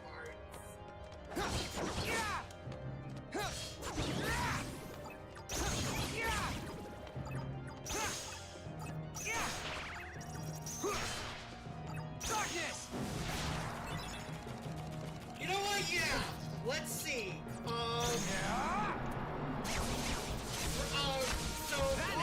So I guess security breach might be like the best one to do.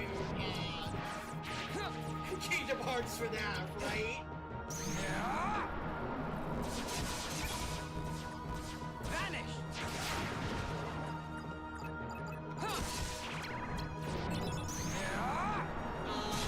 So let's see. Obviously, Freddy would be a party member. William let's see. Something about Vanny's heart being like not stolen, but like being corrupted by the darkness. Vanessa, no! You're being swallowed by the darkness. William Afton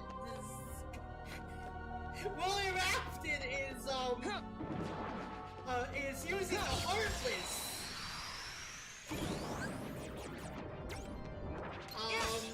Take this! Like it! We probably have like maybe more animalistic, more horror-based Heartless. Just me! Get a load of this! What else? Darkness! We'd have animatronic Heartless, obviously. Vanish!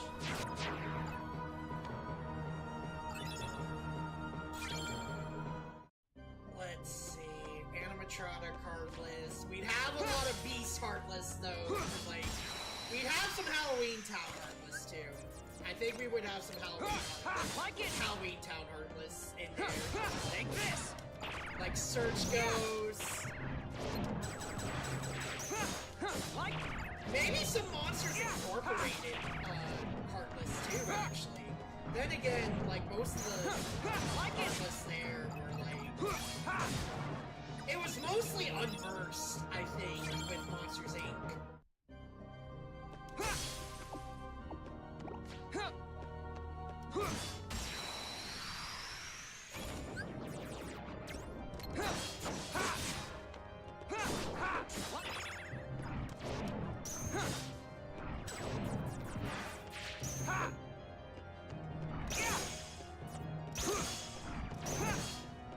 Darkness!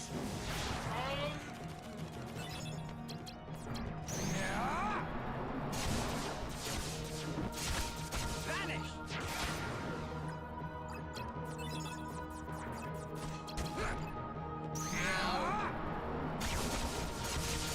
Vanish!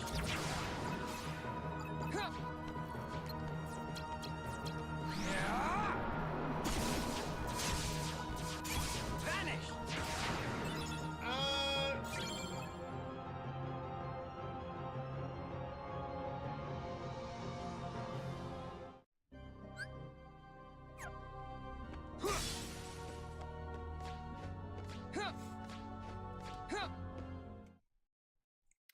What's another very stupid crossover we could do?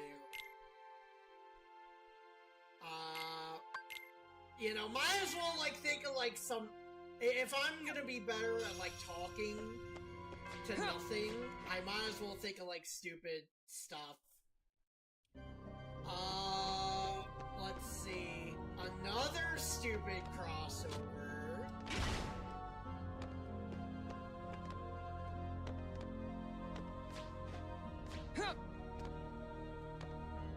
Really wouldn't be really a stupid crossover, but at the same time, very unlikely.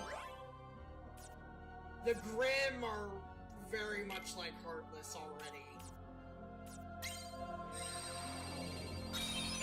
I would say, like, more of the fairy tale animalistic ones, though, but I would also think Grimm might be, like, an actual, like, an actual archetype of enemies they could run into, like, with Heartless. They would obviously need to get some, fairy tale themes, so... Darkness! I guess some of the ones from the Kingdom of Corona, was it?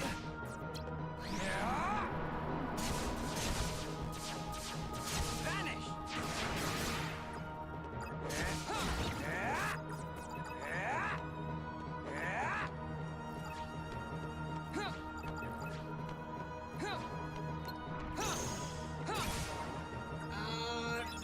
What's another one that we could do?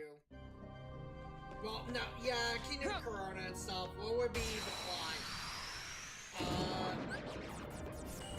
There's really not a corruption plot that they could use in Ruby, now I think about it.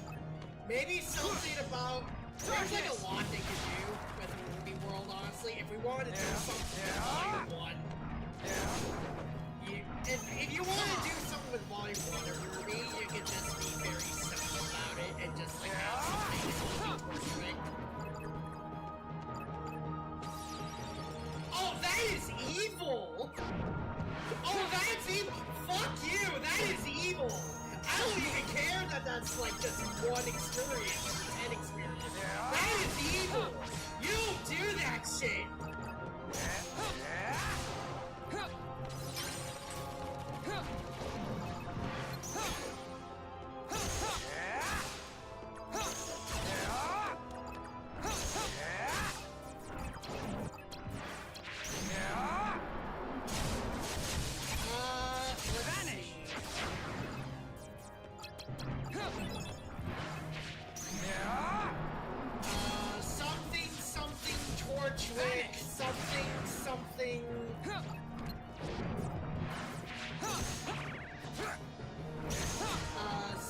Something, follow your dreams, or whatever, be who you want to be.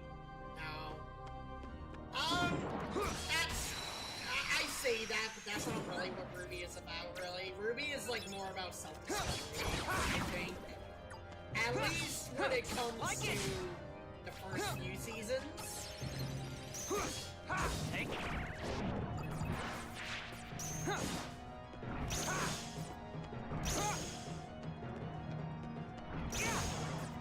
Darkness!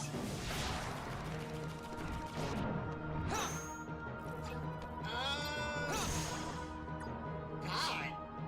Ruby doesn't really have anything, like, really thought-provoking or, like, related to Kingdom Hearts now I think about it. Like, you would really have to stretch, I think, unless there was, like, someone to bounce off the idea. I can't really think of, like, any kind of, like, like, I can't really think of any kind of, like, Just me! Take this!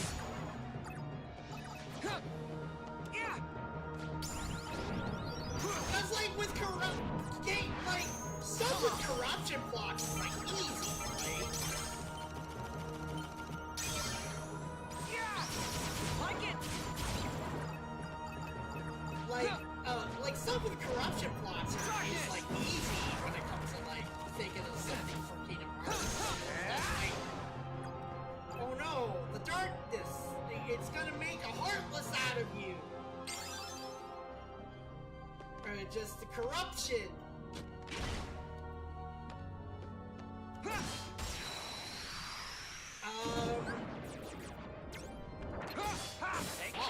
What would be a good... Like it! Because, I mean, you could go for, like, the fairy tale angle, I guess. Oh, that's right! We could go for the fairy tale angle. For me, actually. We could. Maybe something about the, age of fairy tales, or something could, do with Ruby. There we go. There's a thread. There's a plot. There's like a little thing we could do.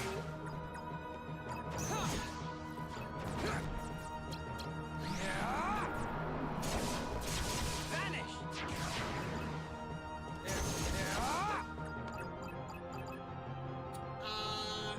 Let's see.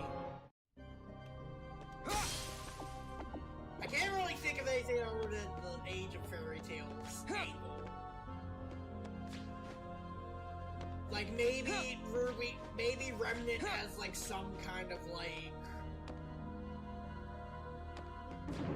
connection with everything in Unchained Key and Union Cross.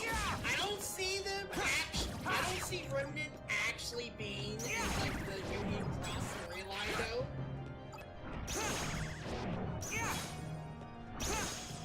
Darkness!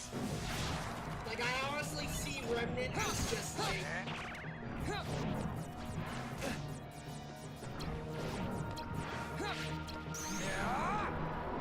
I see Remnant being more of just like it has remnants, of the Age of Fairy Tales.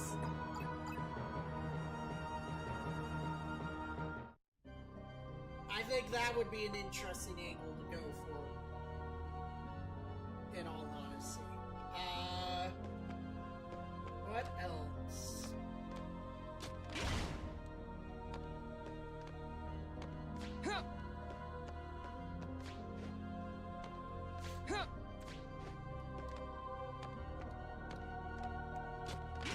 Ruby would be kind of an interesting concept, though, for a world in Kingdom Hearts.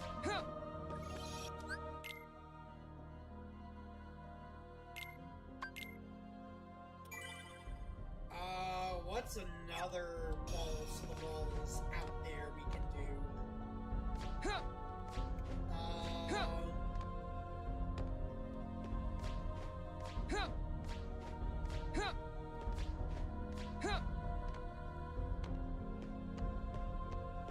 Fuck.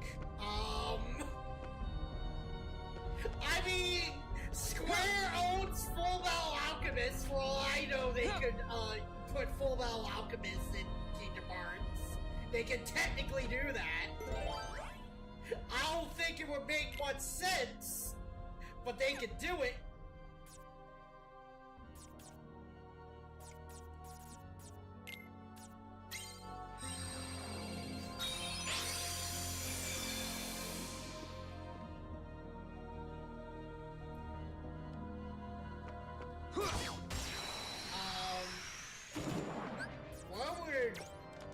What would a Full Metal Alchemist crossover?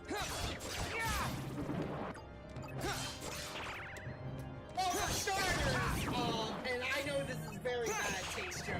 For starters, everyone would be freaking out about this English voice cast, no matter who they choose. I have my own opinions on that whole thing. Not gonna say, except I'm neutral at this point. Darkness!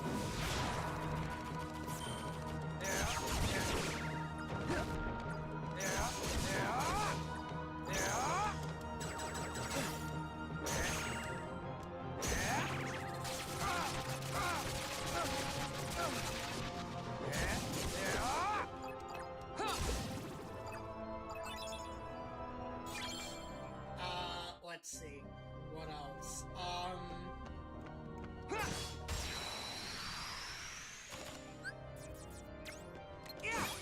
Take this! Really? What could they use from Full Metal Alchemist that would be like just like Kingdom Hearts? Like it! I guess like the body and soul, like the whole thing about just like Ed and Al bringing people to, like trying to bring their mom back to life. But it's just like, oh, you can't bring a person back to the dead though. But then, the power of waking them. That would be interesting, actually. That would be very interesting if it's like Sora was just like, oh, we could use it to bring your mom back. Didn't you break the law of physics to do that for us? Darkness! Didn't you make a huge, big no-no by using that?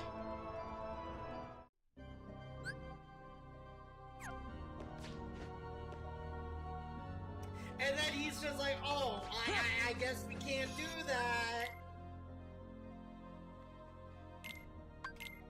But, oh, what could happen, though, is that even though he's already made the mistake at this point, and he's probably already learned, don't fucking do that. Full Metal Alchemist would be where Sora is just like, oh, you know what, maybe I shouldn't have done that. Maybe I should have just like kind of say that, and just like honor his memory.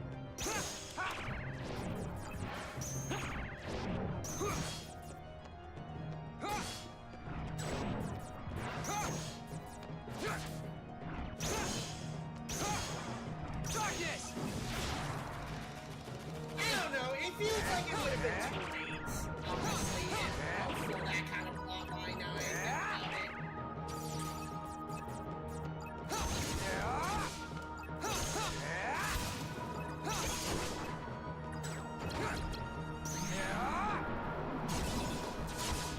But it's like at the same time, it feels like that would be a plot line in maybe 4 if they wanted to. Come on!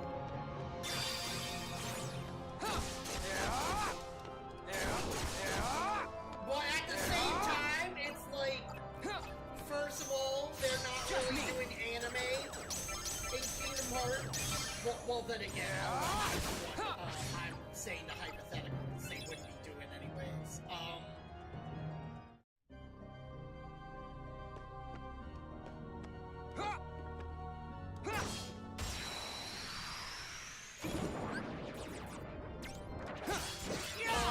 Some common threads that they could do, just because Alphonse doesn't have a body, doesn't mean he doesn't have a heart.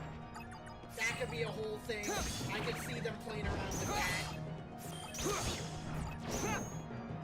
Darkness!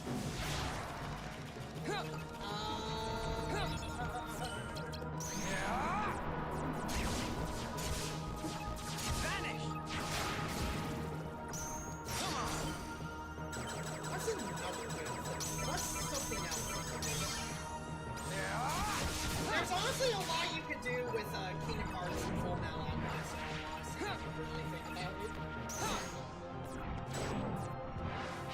Like at first, I was thinking probably not. Just me! But it's like when you really think about it, there is stuff they can do with that kind of crossover.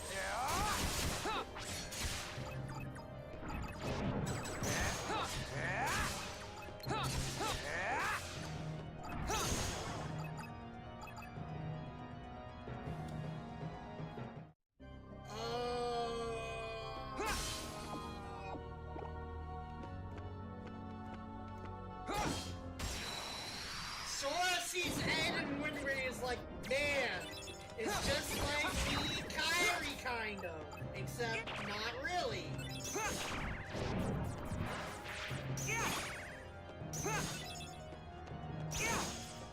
Darkness! Just me! God, what would be another interesting thing they could do with that?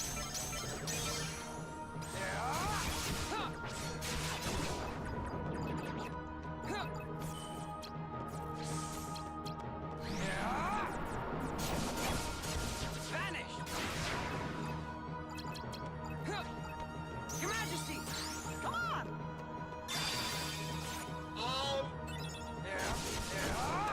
Cause like the thing is, right, it's just like, when it comes to like, big, grand stories,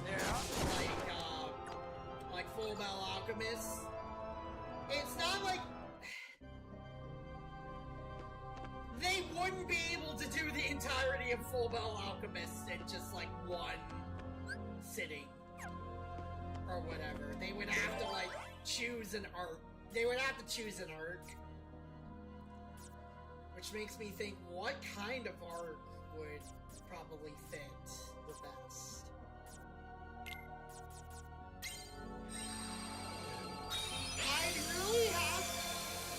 I guess we could do the Cordello art. Like, it's safe enough to, like, it's an introduction to Ed and Ed, Al in the universe. It's like, it gets everyone acquainted to the universe, including the audience. It's probably safe. I mean, it's probably the safe bet if they did that. Darkness!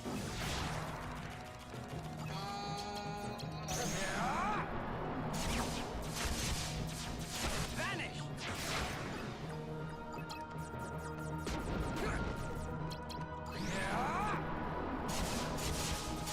Vanish!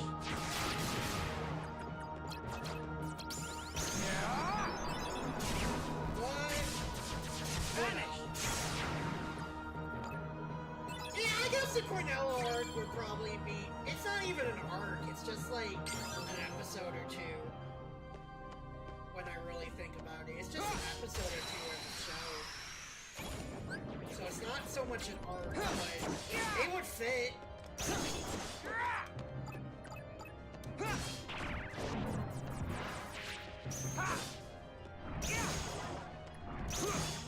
Darkness!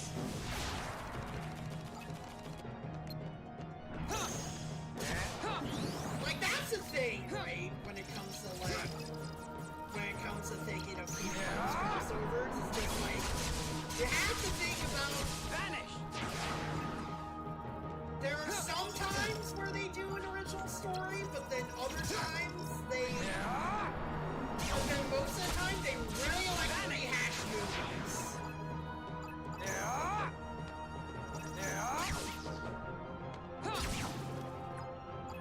Like, they really like to rehash the movie plots and then base it around them.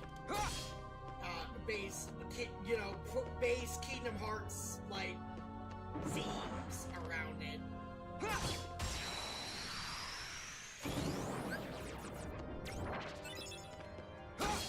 Like it! Darkness!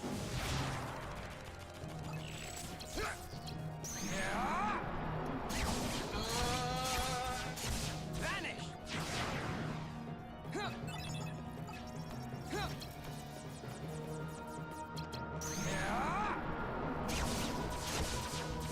Vanish!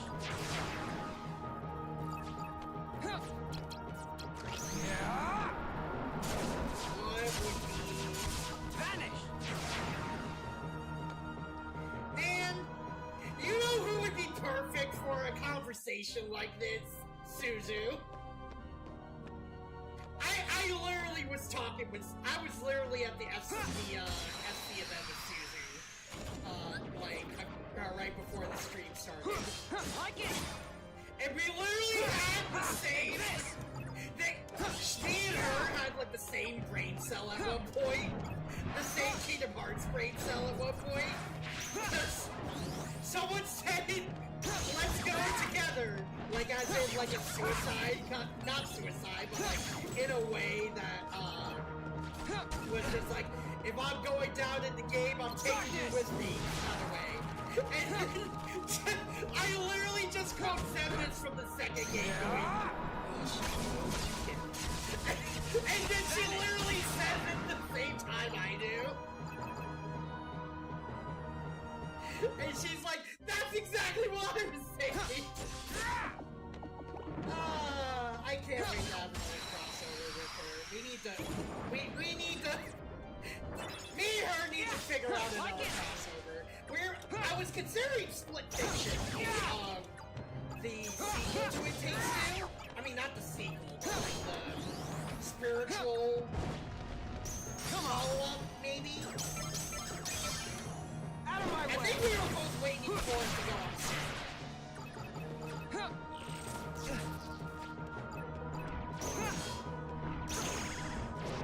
Darkness!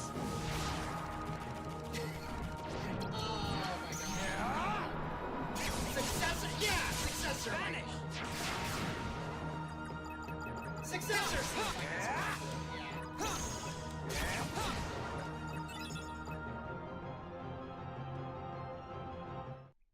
But it's like, I'm also wanting to collab with a couple other people too. Because Suzu's so far the only person Take this! post-revival that I have collabed with. You know, obviously back in the before times, I collabed with people. Like it! Darkness! I know I want to collab with Soul.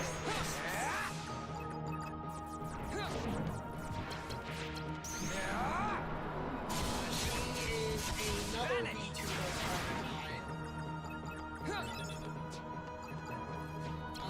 Also gave me an idea of making. So I'm considering, and no, this is not a casting call or whatever. I'm sorry, but I am considering getting a PNG in like the Square Enix style. Just ditching the camera and going PNG tuber. But no, I am not hiring. I'm going to look for myself. So before any of you guys out there try to be like, oh, you're looking for an artist? I can give you a good deal for this much. No, I'm gonna look for someone.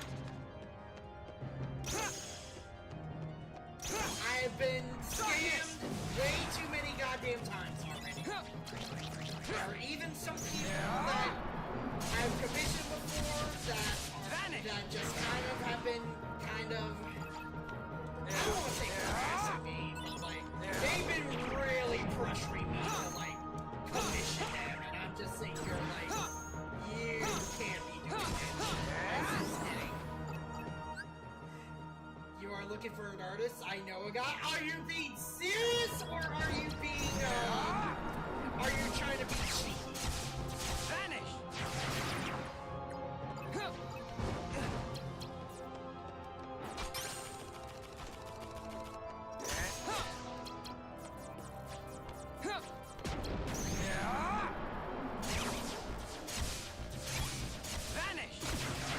Because I'm looking for someone who can emulate the Square Enix style. Like, I'll show an example in a little bit, like later on. It's 1:53. Half serious, half cheeky. I wouldn't actually recommend him as he's super busy with speedruns.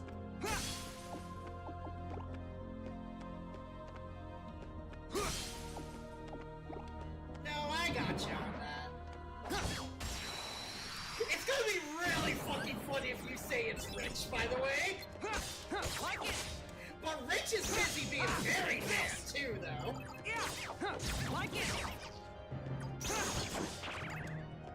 Yeah! Darkness!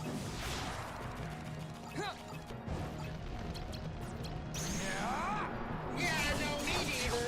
I'll take her to the limit, but that would have been funny if that's who you would be referring to, honestly.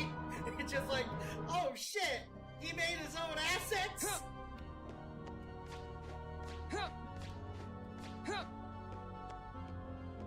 God, I haven't been to one of Richard's streams because he streams. He's in Australia, so a lot of his streams are like when I'm asleep. Except like if it's like really early on a Friday, maybe. But it's like, man, I love Richard so much, dude. He's the reason I even associate friend of Rich's. Okay. Well, there is an associate / friend that was a previous editor of mine who I'm not, as far as I know, not on good terms with. So, if it's who I'm thinking of, that's not, no. That person's an editor, though. They're not, you know. But it's just like,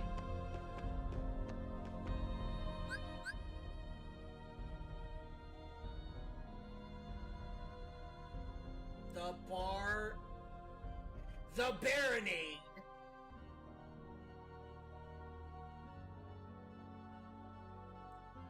Okay, I do not know them.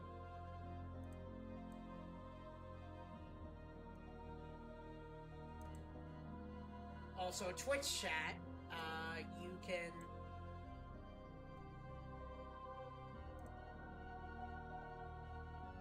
I don't think they have the style I'm looking for, though, unfortunately.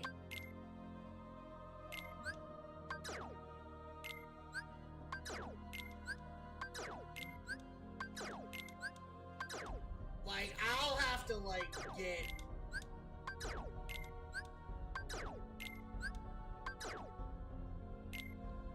I'll have to, like, get one that I'm talking about in a little bit.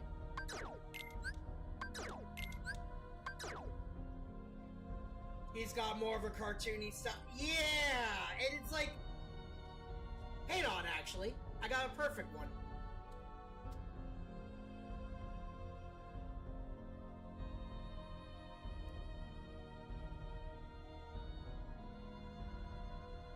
Whoa, what are you doing, game? What are you doing, game? Why are you not full screen? There you go.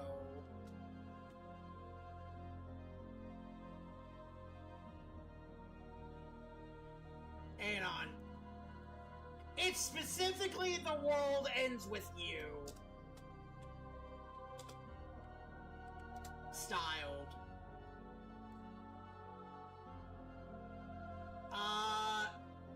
Hang on. Here we go. Here's the pixel sheet.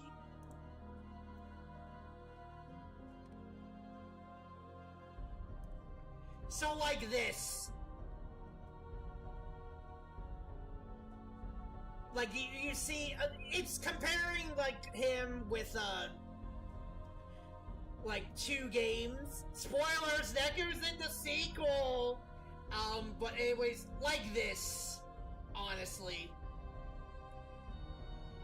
And even one of my friends said it would be, even one of my artist friends said it would be genius if, like, it was just a sprite sheet and my PNG tuber moved with the sprite sheet. Like, for example, this would be my idol right here, and then if I was talking, right, you know, I just have, you know, Neku going, you know? And then if I'm, like, having, like, a surprise kind of thing, oh, man! Just some kind of, like,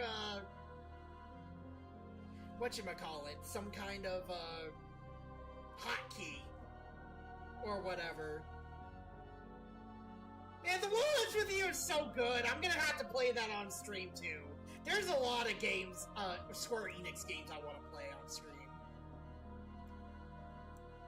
This is another example, though. I fucking love this. The World Ends With You is my favorite single-player game of all time.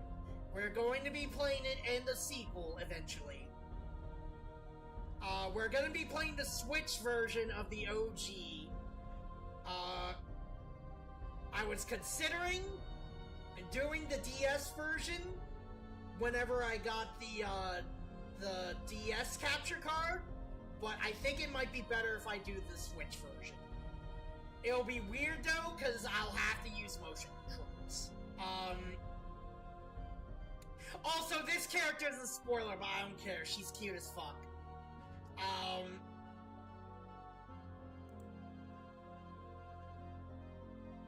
But yeah, no, like, look how fucking clean the stills are.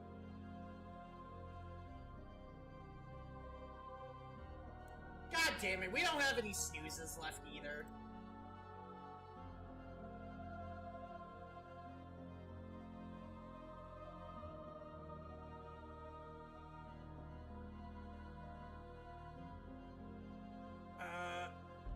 Let's see. Oh, someone put Neku in, like, Smash Crusade? God damn, okay. Look at these fucking OCs here, though. bruh, just look at this dude. Literally just Neku and Joshua combined. What the fuck? Look at this dude.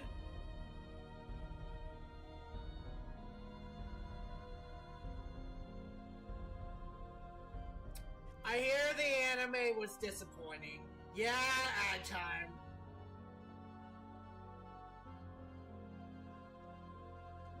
Okay, well, I just wanted to show that off.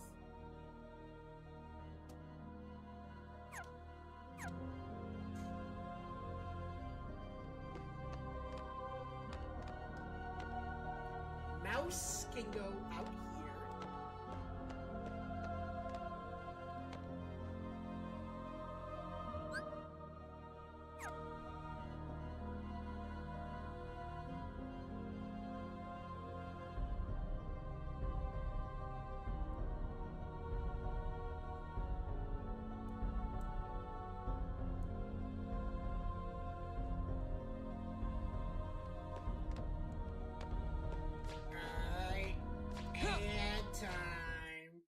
No one on Twitch side, so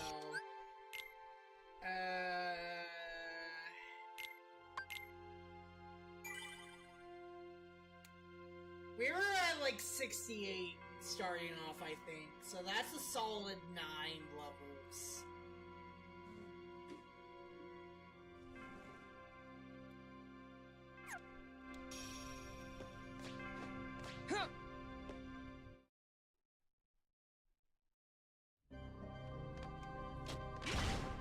Gonna wait, unless Alto is looking on YouTube side, I am going to wait, cause I want to continue hypotheticals with Alto. Okay, Alto's here. Okay, Alto, so what I was doing earlier, though, was I was trying to, I was thinking of hypothetical Kingdom Hearts crossovers, because, Yuriko brought up a good point. I need to be able to talk to myself better. So, you know, just so people can approach me. So, so far, we went over a hypothetical FNAF. Take this! We went over Ruby. And then I went over Full Metal Alchemist, which is like a little bit more feasible than I thought it would be. I love a good Remnant KH story. So I want your opinion on something. What kind of like, do you think we would they would do something like based off of Volume 1? Vanish! Maybe initially. Because I think that would be like the perfect era to do something Kingdom Heartsy. Vanish! No, not a chance. Vanish! I'm curious then, what volume do you think? I was thinking though that, because I was thinking, like, even though... Your Majesty! Come on! Because I'll be honest, I was thinking even though, there wouldn't be a lot of good Hearts Dark themes in there, I do think that the Age of Fairy Tales might play a role. I'm talking about so what I'm talking about is if Kingdom Hearts crossover rules was unlimited, they could cross over with literally everything. So for example, a Remnant world. Yes, like, so Ruby has a world, right? Vanish! What would the arc be, basically? What would the story yeah, this changes everything. Yeah. Come on! So you see what I'm talking about. It wouldn't be a full game, it would be a world. And I was joking about it initially with FNAF, because I'm like, Vanny, William Afton, the darkness, and stuff. But, then I was just like, what if we made it a little bit more seasons. What about Ruby? Take this! So I'm just thinking here, like, part of me is thinking maybe volume 1, 2, 3 maybe is what they would use. It kind of changes nothing. I think they were still trying to go with stuff with movies on the Moop. No, I know, but it's like I said, I'm trying to go for, like, no limitations. Like, it could be shows. Like, for all I fucking know, right, we could have Gravity Falls in there. Let's just have Phil Cypher be a part of the Kingdom Hearts canon. You know, so it's just like, and it's just... And also at the same time, it's like they kind of broke the rules for like not straight to DVD sequel movies with the Three Musketeers kind of. So I think, but it's like again, I'm trying to think like no limitations whatsoever. It doesn't matter if it's a show. I even went into Full Metal Alchemist. How Full Metal Alchemist can work. So it's like, when it comes to a show, like, either, can you either think of an arc, or can you think of, like, an original story they can possibly do? And if so, where in the timeline of the OG? Darkness!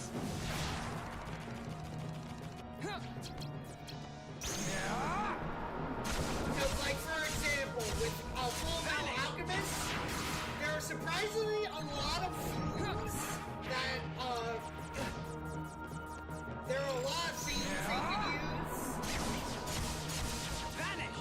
Like, especially, like, if they wanted to, they could bring up, oh, I'm trying to bring back my girlfriend with the power of waking and stuff. Oh, what do you mean? That's bad?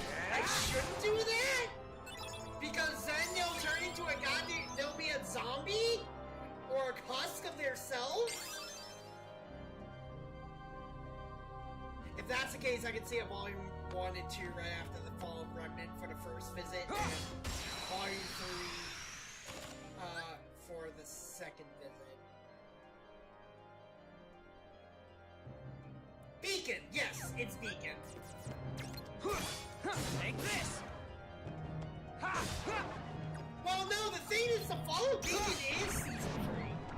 That's where, the Fall of Beacon is literally how Season 3 ends. So I think what you're saying is, like, right after Season 3, and then Season 4 for the second visit. Darkness!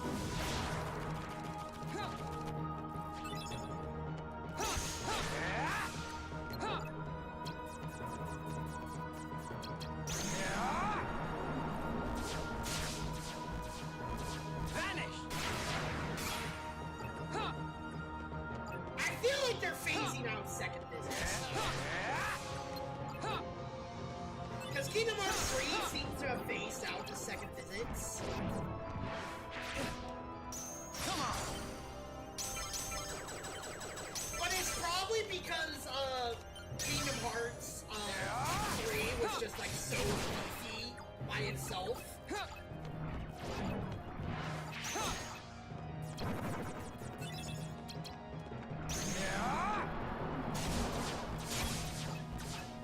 Vanish! Let's see.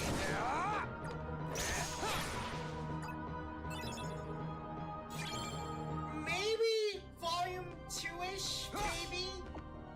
I personally see it as Volume 2 for, like, the first visit. And then...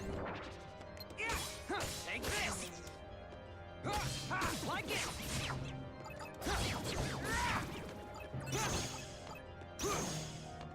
In that case, we could have a scenario where instead of Beacon Fall, you would be the World Fall. Yes! Yes! That's more like it!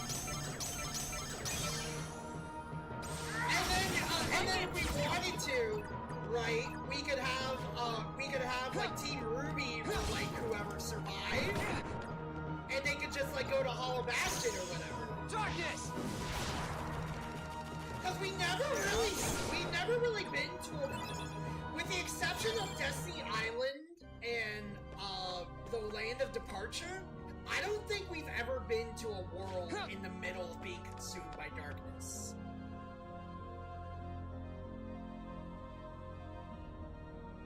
Having a bunch of worlds keep falling in darkness and the end game is to bring them back. Yeah, that could work, actually.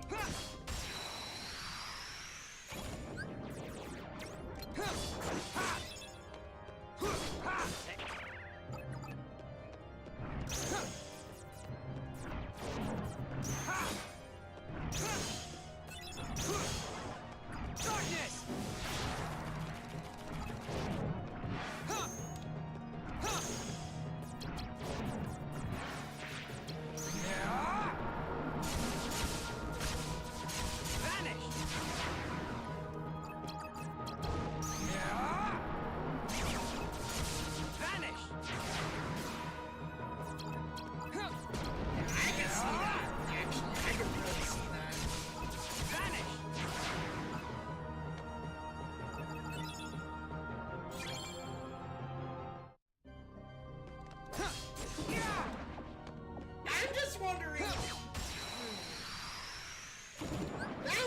Interesting. Alright, let's put that as a possible plot point. Because, like, I feel like there are two ways that they usually do a world. They usually either base it off the movie with a little bit of deviation, or they actually make, like, an original plot.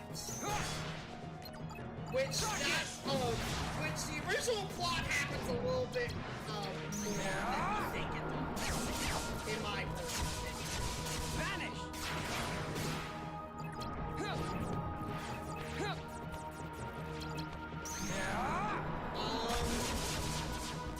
Like the Toy Story Monsters Inc. Yeah, exactly. Beauty and the Beast technically, like the Kingdom Hearts 2 Beauty and the Beast technically its own thing too, honestly. When you think about it. But yeah, so we have that. Falling into Darkness is something we haven't really had. Because, like, the thing with Beauty and the Beast, right, is just, like, it's, the whole thing is just, like, it's between the time skip of when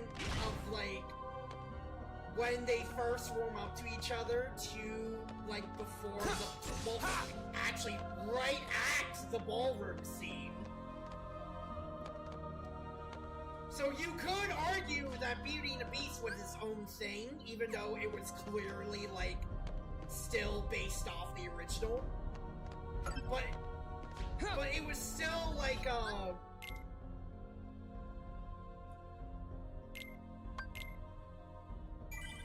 I'm very curious what that sound is that keeps on going off, by the way.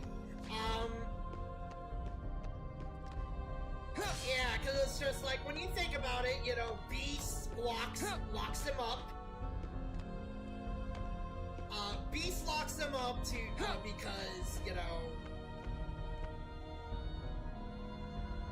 really could be consumed by the rose was not a thing in the movie. Like, he was obsessed with the rose, but he wasn't manipulated, like, by someone like Zoltan did. So you could argue that. A lot of Kingdom Hearts 1, when you think about it, did, follow the movies loosely.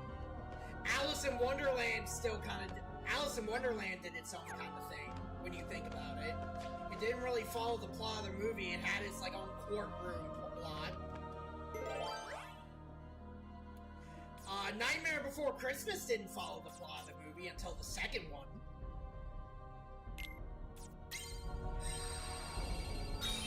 And even then, in the second game, actually, even in the second game of Nightmare Before Christmas, it takes place after.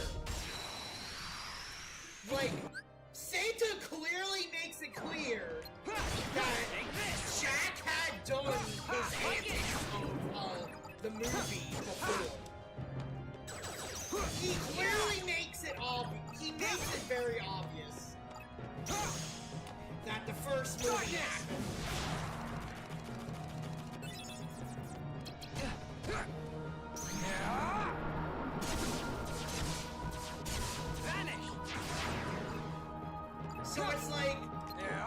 watching the movie and stuff is something they do.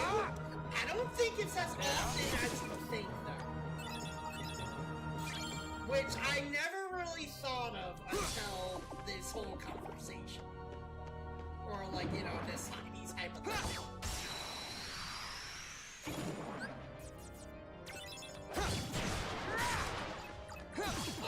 Let's see. What is another one that would be interesting?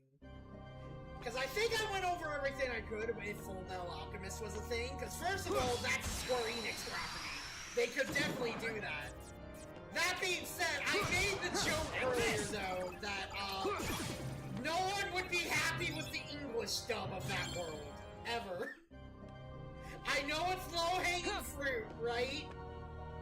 But at the same time, no one would be satisfied with the English dub. No matter what they did. You know exactly what I'm talking about. Oh, Sword into My Hero universe. That would be interesting. So I guess it would be like, what? What would they try to classify his quirk as? Because obviously he has magic and all that stuff. He has the Keyblade. Would they just say his quirk is Keyblade?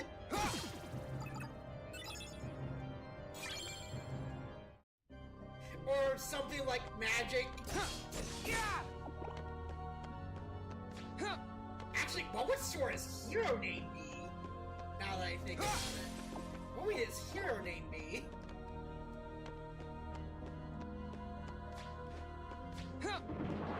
Because Keyblade Kid sounds kind of plain, not gonna lie. Take this!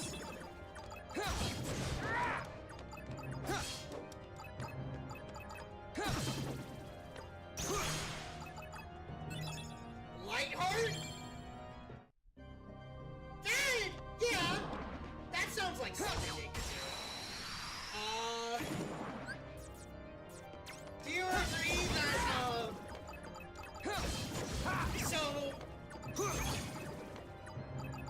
I'm trying to think, though, what the plot would be. Because there's a lot they could do with My Hero, in all honesty, now I think about it. If you wanted, you could compare the Nomu to Heartless. Like, that could be a thing, if they wanted to.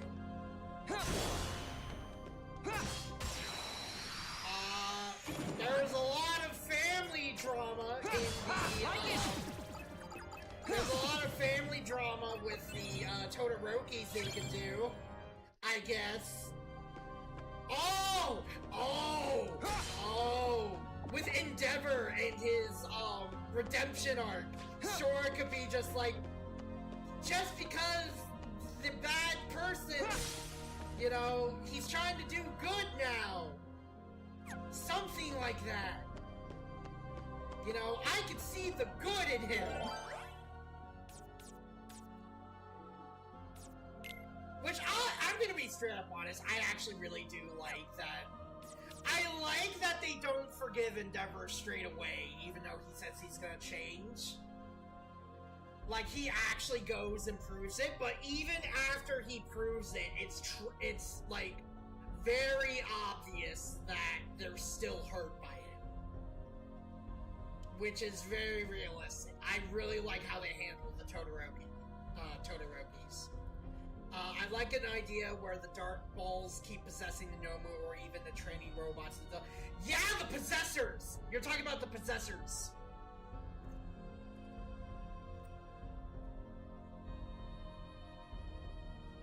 Because Nomu can technically be... I could definitely see the Nomu being, like, possessed by, Possessors.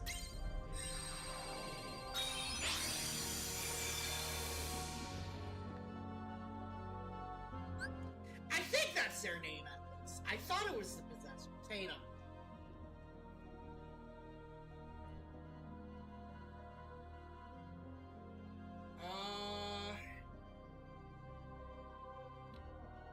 Kingdom Hearts Possessor. who I was thinking of. The possessors are the guys that took over the door in that door in Beast Castle. And the Thresholder is the one that you fight in the ballroom before it turns into the Dark Thorn.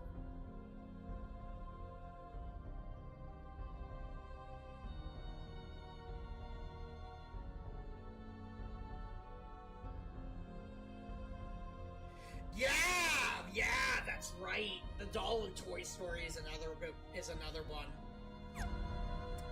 I'm so upset about that doll, by the way. You wanna know why I'm upset? Because when they showed that doll boss fight off in the demo, right? I mean, there was a demo they showed off in Japan. I forget when. But it was like a press release or whatever. And in that press release, they use, Darkness! They use that one secret boss from Birth by Sleep. That one, Darkhide! They use the Darkhide scene. The Heartless that Aqua had to fight. That was just like, come on! And it's like, it's such a creepy theme, but for like one of those porcelain dolls that are just like uncanny, it's perfect. Like, it just oddly works. So then what do they use for the actual main... What do they use for the main game? Oh, Tension Rising. Okay, Tension Rising's fine, I guess. But you had the Darkhide scene, which is like scary. You made the doll scary and gave it a scary theme. And then you just gave it like the... Tension Rising is good, but it's like... It's just like a very generic... Like, it's not bad, but it's like... It's kind of a generic boss scene. Not even a boss scene, it was like... Because, honestly, it was a mini-boss more like...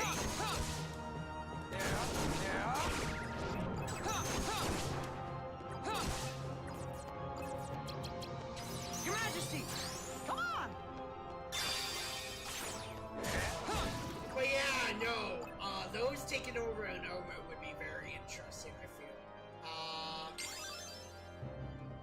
We are literally at a point where we have as much HP as we possibly can, by the way.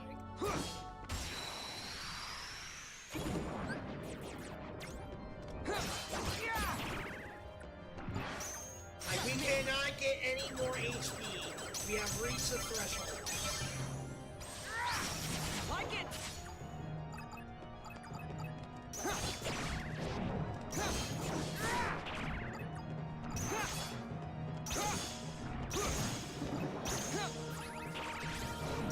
Come on!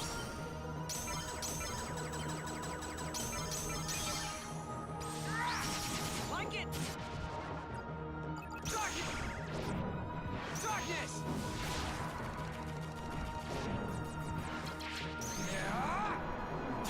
I will say this, I appreciate that they only make it, Just me! instead of like the max that you have to hit to get the platform.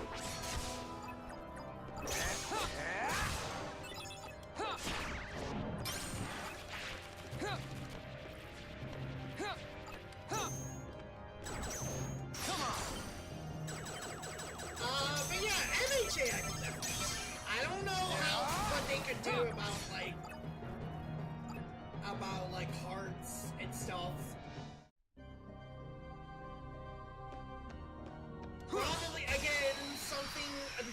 redemption of the Todorokis, I think, would be interesting.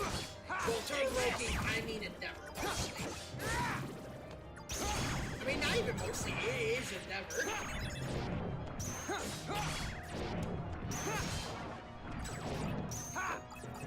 Darkness!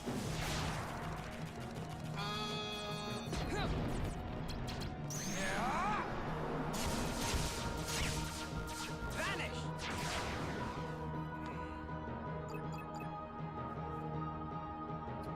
What would be another crazy ass crossover? Now I am thinking about it.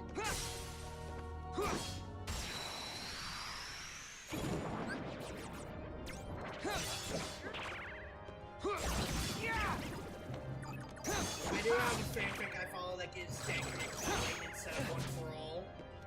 Really? Is it like actually in the universe of Kingdom Hearts? Or is it like... Darkness!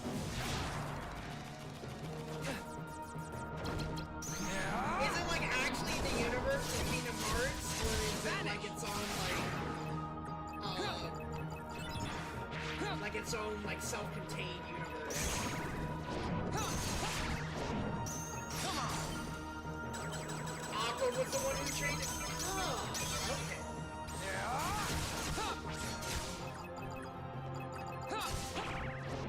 Interesting.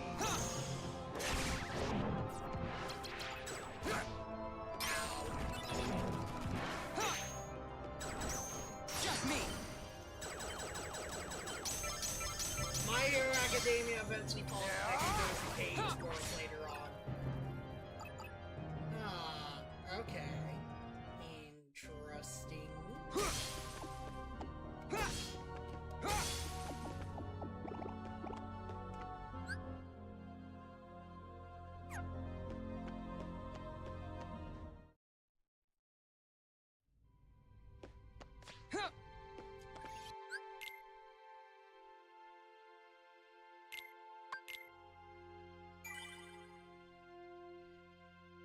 $15 hours of gameplay. Let's see. It is 2:28. We are almost at the 3-hour mark.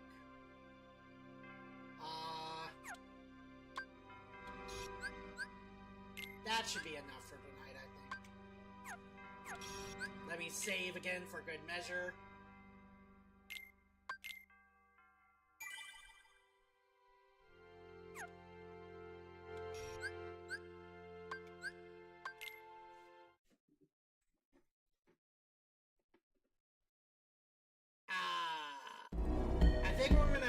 I think what I'm gonna try to do, though, honestly, is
Deltarune for tomorrow.